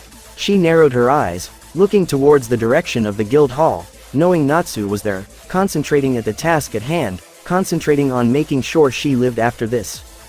Something twisted in her and she bit her lower lip. Another blade. She thought back to the beach, before that cursed tower. She thought back to Natsu's still form as he was brought to the boat. Why was she angry at him? He killed Jalal. 2 hours ago it seemed like a valid reason, now she wasn't so sure. Natsu's lips twitched, his facial muscles pulling them down into a frown as he swallowed a groan. He barely used magic lately, and despite the fact he barely did anything today, he could feel scraping at the bottom of his reserves. It didn't just speed the Dragonification, Natsu knew as he felt his lungs squeeze and refused to take in air for a solid moment. It also slowed down his blood flow. Each time he pulled at his magic it felt like his heart missed a beat. But he ignored it, ignore the pain. He could almost hear Acnologia saying, use it. Make yourself stronger. Use a roar when it hurts. Don't scream like a toddler. So, as he once again felt his lungs squeeze painfully in his chest and as he felt his shoulder blades shifting, he ignored it. Just like he ignored Makarov's worried glance. Master. Levy's quiet voice brought Makarov's eyes away from the Dragon Slayer standing next to him. Single quote. Should I? Would it be wise to call Perliuzika now? It will take time for her to get here and do it, Makarov agreed, eyes straying back to the Natsu's face. The Dragon Slayer looked like he was made out of stone, every muscle rigid and tense, the only part of him moving his eyes as he scanned the growing cloud of swords they could barely make out from where they stood. You ready? Natsu's hoarse voice almost made Makarov jump. Erza's own echoed soon afterward, strained from the magic she must be using. I am, Natsu nodded, aware she won't be able to see it but finding it hard to form words. Dragon Slayer secret art. Magic arched around the teen and Makarov took a step back, surprised by the sudden spike. Erza's eyes fell to the ground. She knew he would use that spell. And she knew what it meant. Element takeover. Lightning Master. Natsu's eyes snapped open and Makarov's eyes widened. For a brief second the old master thought it was a trick of the light, but he quickly dismissed the notion. His left eye was truly glowing golden. Erza. Now. Makarov jerked in his spot, staring in shock at the usually quiet boy, and a moment later the swords flew, hitting the lacrimas that exploded in a shower of glass all around Magnolia simultaneously. Everything was still for a moment and no one said a word. No one moved. It only lasted for a few seconds as a spark split the air above the city. Natsu clenched his teeth, raising his hands above his head. It was not possible to stop it. He would lie if he said he was even aware it happened as the pillar of electricity slammed into him. His lips parted and a howl escaped his throat, the magic he was absorbing and using twisting inside him and tearing at him. The lightning danced around him, burning his skin and making his muscles spasm. His jaw clenched so tightly he was worried his teeth might crack. Something did crack, and it would have made his arms drop and his mouth open in a scream had they not been locked by the electricity running through him. His collarbone snapped in half, twisting underneath the skin, and the skin on his back peeled off, his shoulder blades sharpening and shifting. Makarov could only watch, not sure what was happening as the light of the energy blinded him to most of the inner happenings. He had heard the initial howl, and now he watched as the outline of the Dragon Slayer shifted, twisting horrifically. The lightning cut back just as quickly as it came crashing down, disappearing into the air without a spark left and leaving only a strong smell of ozone behind. But Makarov didn't pay that any mind. Natsu stumbled where he stood, one hand pressing against his face and the other gripping his side. Natsu. Makarov found his voice, moving slowly towards the Dragon Slayer, who tensed at the sound of his voice as if remembering he was not alone. And Makarov saw it happening, for maybe the first time truly aware, as Natsu straightened and pulled the mask on his face, hiding any discomfort behind an emotionless mask. But it was impossible to hide it truly, his left eye, now just as draconic as the right. It was impossible to hide the right side of his jaw, the mandible stretched behind and out, piercing the skin. Makarov swallowed, eyes straying away from Natsu's deconcentrating gaze into his back, two skeletal beginnings of wings shredding his shirt. Are you alright? And really it was a stupid question, but he hardly knew what to say in face of this. He was obviously not alright. The dragon slayer paused, lips parting and his too narrow tongue sneaked between his teeth, running gingerly over the edges of his newly sharpened teeth. He didn't answer and he didn't have to. Makarov knew Natsu would likely lie if he pressed. The two stared at each other, Natsu trying to piece together what changed and Makarov too distraught to break it. The dragon prince shifted his back, his cheek twitched as the bones of the not yet formed wings scraped over what was left of the skin on his back, the bones that twisted underneath, not fully formed yet moving as well, piercing the skin easily. He jerked at the feeling, his spine arching slightly and his balance shifted, making him almost stumble again. His tailbone now just an extension, the tail behind him, twisting and sneaking around him like a snake. Natsu looked back at Makarov's white face. He must truly look horrific. Erza's voice was what finally broke the silence. Master. She hesitated, chewing her bottom lip as she glanced to the cathedral she could see the top of. Makarov looked away from Natsu, thankful for the distraction. What is it, Laxus? He said he was willing to. Natsu's ears twitched, his hearing changed and the sudden addition to the noise inside the guildhall made him look towards the doors. The knob twisted, the squeal of metal against metal of the knob sounded to him like it was hundreds of years old. The doors moved and the wood creaked as the person behind them pushed them open. Come on, Erza, he said he would kill everyone in Magnolia if you don't give him the title of the guild master. I know that we stopped him, but Natsu's ears caught the sound of his stuttering heart, the sudden spasm that went through his body as Makarov gasped, hand flying to his chest and fisting his shirt while the doors opened and Perliuzica and Levi rushed forward. Gray stumbled out of the way of the next blow, the electricity behind the spell making the hair on his arms rise. Laxus laughed, twisting the second he landed and striking out with his heel, catching Gray under his ribs. The ice mage gasped, feeling his muscle spasm for a brief moment before it only left unpleasant numbness. He frowned, spreading his stance just as Laxus once again turned around to deliver another magic-infused blow. Ice make. Hammer. Laxus ducked under the first swing, the second one slamming into his shoulder, and Gray grinned in triumph. The grin quickly disappeared when all Laxus did was rub the shoulder as if nothing happened. You shouldn't have sent Erza away, Snowman, the larger man taunted, a wicked grin pulling at his lips. Gray watched him, the sudden lull in the fight letting him catch his breath. Laxus' smile widened and Gray could see he was trying to intimidate him. It did work, to a degree. Honestly, it was only his knowledge of just how powerful the lightning user was that stopped him from outright laughing at his face, because Natsu did a much better job at what Laxus was trying to do. A smile still stretched his lips, Natsu's dry comments in the back of his mind as he straightened his spine and concentrated his magic. I mean, it is obvious you are nothing more than a distraction for me. Something to make the time go faster until the old man decides to do what needs to be done. Gray rolled his eyes. Is a bad guy thing to have monologues no one cares about? Or is it a crazy people thing? Laxus frowned, the smile disappearing at the insult. You think I'm crazy? If anyone should worry about their sanity in this room, it is you. What exactly do you think you are playing at anyway? Gray paused, his eyebrows knitting together in confusion. What are you talking about? Oh, don't play do. Laxus paused, waving a hand through the air. Right, dumb people don't play at being dumb. Gray bristled, slamming his fists together. Ice make. Lance, I'd say I touched a nerve. Laxus' voice continued to buzz in Gray's ears, like an annoying itch he couldn't scratch. But I'm not really sure if that's the case. I guess you must be touchy.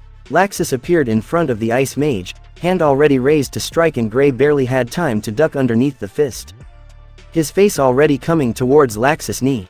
He planted his palms forward, into the knee, and pushed himself out of the way, lifting one leg in hopes of kicking the blonde in the head, but missed as the lightning mage leaned backward, hands planted into the ground as he flipped away, bolts of lightning dancing towards Gray, who cursed, jumping away. The jump was too sudden and awkward, his landing unbalanced, and it left him completely open for the fist that connected to his stomach and lifted him off the ground. The kick that followed knocked what little air was left in his lungs, and Gray coughed, trying to lift off of the ground before Laxus could finish him off. Gray knew the other mage was toying with him. It was obvious in the way the other stood and the way his attention moved. But someone was coming, he was sure of it. So he will just have to occupy the scarred bastard until that happens. A sudden burst of light flooded the cathedral from the windows, yellowish gold coating everything around them, and Gray could see the way Laxus tensed, the way his body went rigid, and the way his lips curved downwards in obvious displeasure. Thunder Palace was no more, it would seem. Gray could already feel himself breathing easier, both figuratively and literally, as he pushed himself to his feet. So Erza's done it, thank the gods. It lifted some weight from Gray's shoulders, like a timer on a ticking bomb was diffused. He looked at Laxus' furious eyes. Now only to get rid of the explosive. I should have known he would find a way around it, Laxus cursed, his eyes moving back to the raven-haired mage. I should have gotten rid of him first when I had a chance in the guild hall. Gray frowned, his thoughts of Makarov not really making sense with what was leaving Laxus' mouth. Wait, you're not talking about Master? Laxus glared at him, bolts dancing over his clenched fists. Of course not. You don't seriously think the old man did this? Oh, no, it was that twisted bastard. Ah. Gray nodded to himself.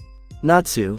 And he wasn't sure what exactly it was that he said, but it was obviously the last straw as Laxus rushed at him, the grace from before replaced by brutal savagery, which was, unfortunately, just as effective, if not more so.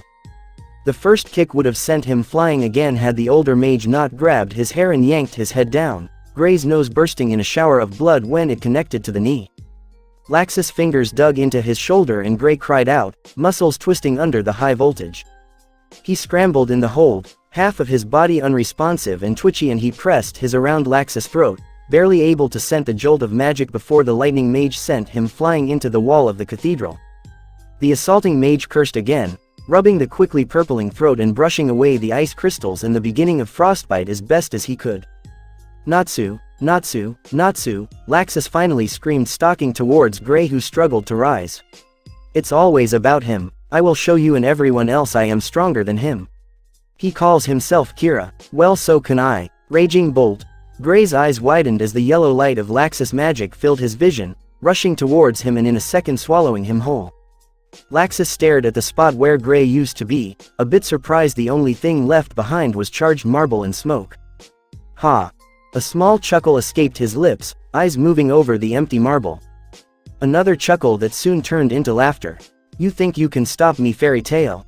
Laxus yelled into the air, stop me.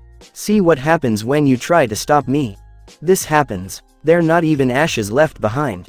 Fuck Kira, fuck all of you. I'll show you what strength is. You, laughing like a madman, does nothing to get people to join your cause. It's actually a very good way to set off some alarm bells. And the talk of killing. Let me tell you, not the best advertisement. Laxus' head snapped up to the railings behind him, eyes widening briefly in shock. Gajil frowned down at him, one hand gripping Gray's belt and the other helping him balance on the railing. And seriously, killing your guildmate, not cool. Gray blinked up at the Dragon Slayer, capable of honestly saying that was the person he least expected to show up to his rescue. Gajil. The moment of silence quickly passed as Gajil jumped down, dropping Gray unceremoniously to the ground. Gray released a surprised yelp, landing face first onto the marble floor before rolling onto his back, holding his already broken nose with one hand, glaring at Gajil, who only shrugged. All right, Gray muttered, climbing back to his feet. Could you give me some room?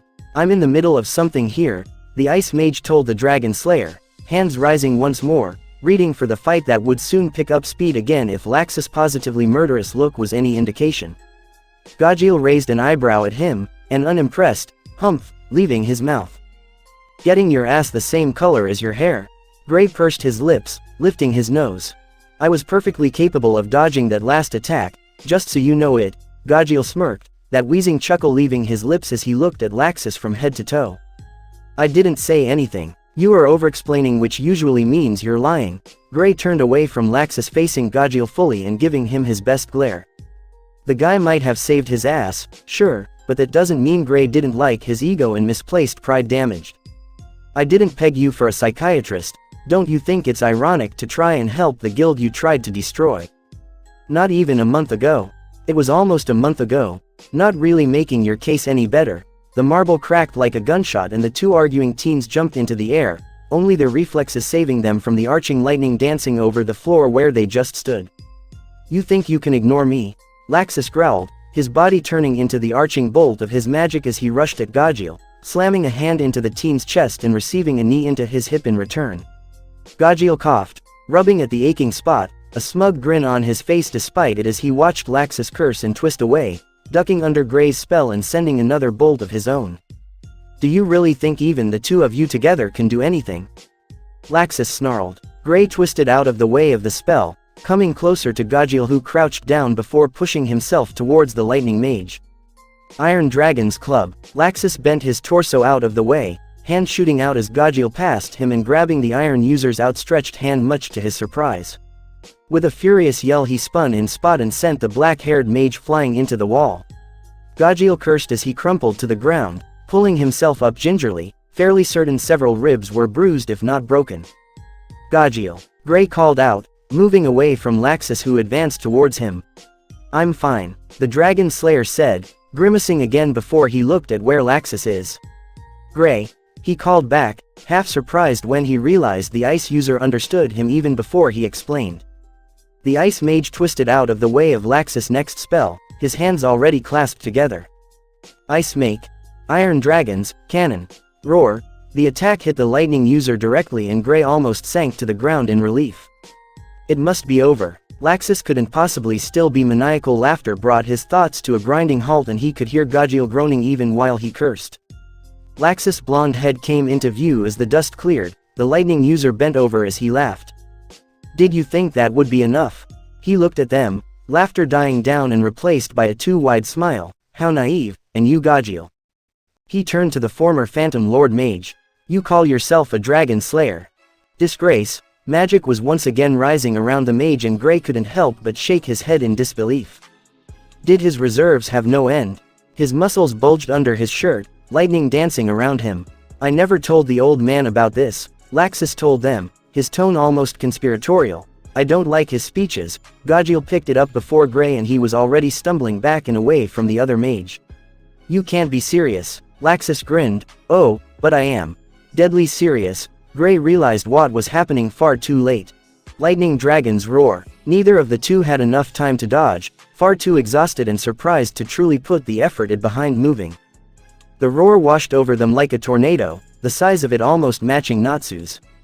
Gray screamed as he was swept off of his feet, muscles spasming from the electricity, and without any control of his muscles he curled in on himself. It seemed like forever before he was left, twitching and smoking on the cold tiles. He rose his head, part of him shocked how hard it was to do even that. Gajiel's pained eyes stared back at him, the Dragon Slayer in a similar state. Gray's stomach dropped. Was this it? Was this how they will die? Laxus' boots echoed in the suddenly quiet cathedral and Gray could feel a shiver go down his spine. The lightning user was purposely drawing out his walk to torture them further, both mages knowing that they were in no condition to move soon enough or quickly enough. It was fun. Laxus praised them patronizingly. He stood above Gray now and the ice wielder had to focus on the Dragon Slayer as his vision swam. He pushed hands into the pockets of his pants, looking down on him with a smile that made Gray flinch. But now it's over. He rose his foot, ready to start with what Gray suspected was beating him until he died. But before his foot could connect, the lightning mage was sent flying by something big, black, and furious. Gajiel and Gray stared wide-eyed at their disfigured savior, neither quite believing their own eyes. Laxus connected with the wall hard enough to leave an indent in it. "And Natsu." Gajiel finally spoke, blinking again, not quite sure what to make from the sudden change in appearance. Gray was still fairly sure he was seeing things. Laxus groaned as he pulled himself to his feet, but a smile still graced his lips as he looked at the newcomer. Gray allowed himself to feel smug when he saw the doubt and a flicker of fear in the lightning mage's eyes. His voice didn't waver, however, as he spoke to the pink-haired Dragon Slayer. "You finally decided to show up, Kira. And here I was afraid you were nothing more than a coward. I'm happy to see you're also a freak show." A growl that had no right to leave a human ripped from Natsu's throat, and Gajiel and Gray winced despite themselves. "You poor fool." Magic spiked around them, a small shock wave rising the dust around them. A dark chuckle left Natsu and the light in the room seemed to dim. A shiver went down Laxus' spine, but the mage forced a smug look to remain on his face. All he needed was to show no fear in front of this man. Then everyone will respect him. Lightning wrapped around him before Gray or Gajiel could blink, and he appeared in front of Natsu, one foot already raised to kick the dragon prince into the head.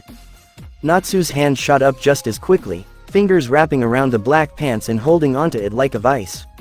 Chaos Dragon's grip strike, he spoke, his voice perfectly controlled and horrifyingly cold. Laxus tugged back, away from the other mage, but the spell burst from Natsu's palm and Laxus gave a pained howl as he was sent flying, a good portion of the trouser leg gone, skin shredded. He landed on his feet with a snarl, lightning dancing around him. Your first mistake was attacking Mira Jane, Natsu told him, moving towards him. The first 2 steps were in a walking space, and just as suddenly as he started moving, he broke into a sprint, and in a matter of seconds, he was in front of Laxus, who moved back, lightning in his fists. Lightning dragons. He never managed to finish because Natsu twisted his body. The attack that was going for his stomach suddenly directed to his jaw, and he slammed his fist into him, lifting the taller man clean off of his feet. Your second mistake was the runes you made Freed put up. He twisted again in the air before Laxus even managed to land, and Natsu's heel connected with the side of his face. Your last mistake was calling me a coward. He was above Laxus before the other mage managed to so much as turn his head, and he grabbed the front of his shirt, bringing him dangerously close to his disfigured face. A smirk lifted the dragon prince's lips, sinister and foreboding. You see, my fellow dragon slayer, he said that as if it was a joke, I would be angry had you done only one of those things. But you've done them all. He tossed Laxus away just as he was about to attack again. For that, you will see why I'm called Kira. People begged me to kill them, Laxus. And so will you. Laxus swallowed, any will to keep the fear out of his face gone. Fury mixed with fear quickly, and his face went red in shame at what the other man did. Gray and Gajiel were looking at him, both with pity. He jumped to his feet, furious and terrified and mortified. How dare he? He rushed towards the other mage, fist cocked back as he screamed, Lightning Dragon's breakdown fist. He almost watched it in slow motion as Natsu fainted to the side, only a few sparks of the attack brushing against his side while he rushed towards Laxus, not even slowing down. Chaos Dragon's claw. His boot connected with Laxus' stomach, and the Dragon Slayer was sent flying back, a sound of a bone snapping echoing in the cathedral as he connected to the wall. He groaned, gingerly rising to his feet and looking down at himself. He had been half worried it had been his spine that broke. If it wasn't the spine, a few ribs, certainly, but that shouldn't have been so loud. The sound echoed again, and his head snapped up just in time to see Natsu sink to the ground as both his legs suddenly twisted underneath him. He watched the Dragon Slayer, morbid fascination making him stand still as he watched the bones shift under the Dragon Prince's skin. A pained sound left him, so quiet had Laxus not been a Dragon Slayer he wouldn't have heard it. But he did, and it brought him out of his stupor. A grin stretched his lips, realization dawning on him. A chuckle left his lips, and then a laugh. Who is weak now? Exclamation mark. Pathetic. He moved towards Natsu, who gasped as something particularly large twisted under his skin and he sunk lower to the ground. Laxus' grin widened, watching as the spin on the Dragon Slayer's bare back twisted further and Natsu's face lost any color it had had. Whining like a pathetic worm on the floor. My, oh, how the might have fallen, my prince, he mocked, his foot resting on the back of the other Dragon Slayer, and he put more weight into it, and another sound left Natsu's tightly clenched teeth. Sweat coated his whole skin, and Natsu glared at the other Dragon Slayer, hating his position. His back and legs were in agony, muscles twisting and burning inside him as his spine broke and mended repeatedly. But he must not show pain. Pain is a weakness. This couldn't have happened at a worse moment. Well aware that he shouldn't so much as touch his magic at the moment, he reached for it, intent on burning that grin off of the blonde man's face. The moment he touched his magic, a new wave of pure agony ripped through him. Any coherent thought left him, and he screamed.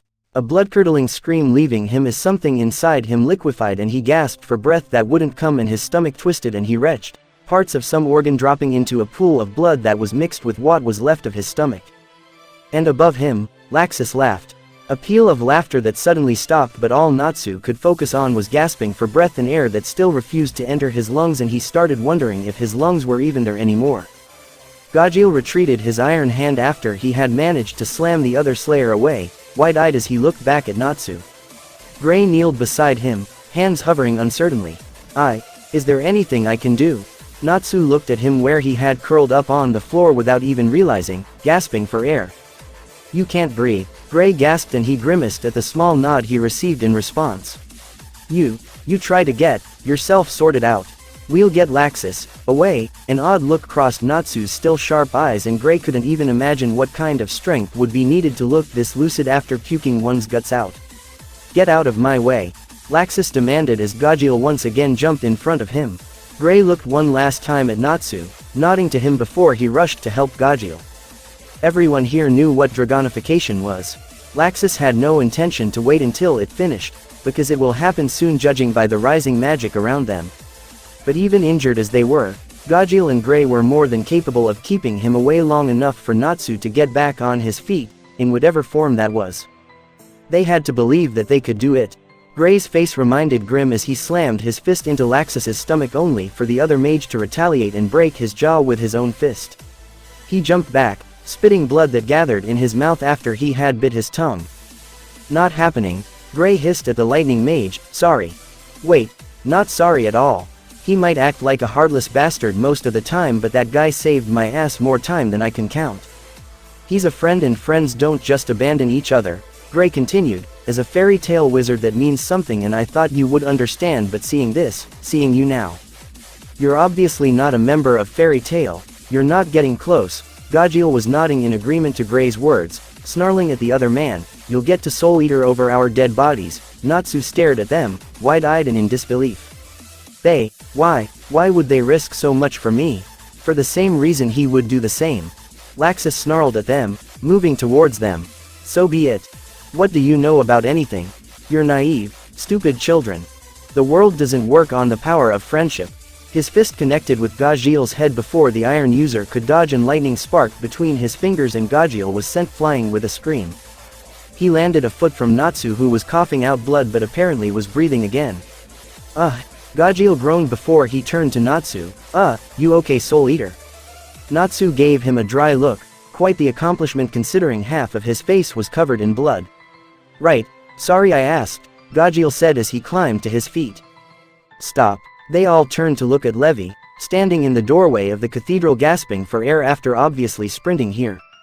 "Please, Laxus," the girl begged, "Master Makarov, your grandfather is dying. What you're doing, it's killing him."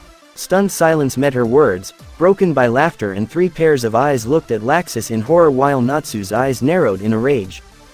Gray shook his head in disbelief, staring at the lightning user. "Is nothing sacred to you anymore, Laxus?" "Great. This is great," Laxus yelled, grinning. "I can't believe this. I can't believe how lucky I am." Gray's face twisted in fury. "You bastard." He went after him, but he didn't move far before magic in the room suddenly spiked and all of their heads snapped to Natsu. The Dragon Slayer tensed and another ear-splitting shriek left him, but this time magic rose around him and Gajeel's eyes widened. "Gray, Levi, get back." Rage pushed him over the edge, the dark emotion suffocating in the air as magic danced around the Dragon Slayer furiously. Another shock wave knocked them off of their feet, and Gray rushed to where Gajeel and Levi sat on the ground, raising a shield above them as a pillar of black and red magic exploded around the Dragon Slayer, destroying the roof and a better part of the cathedral.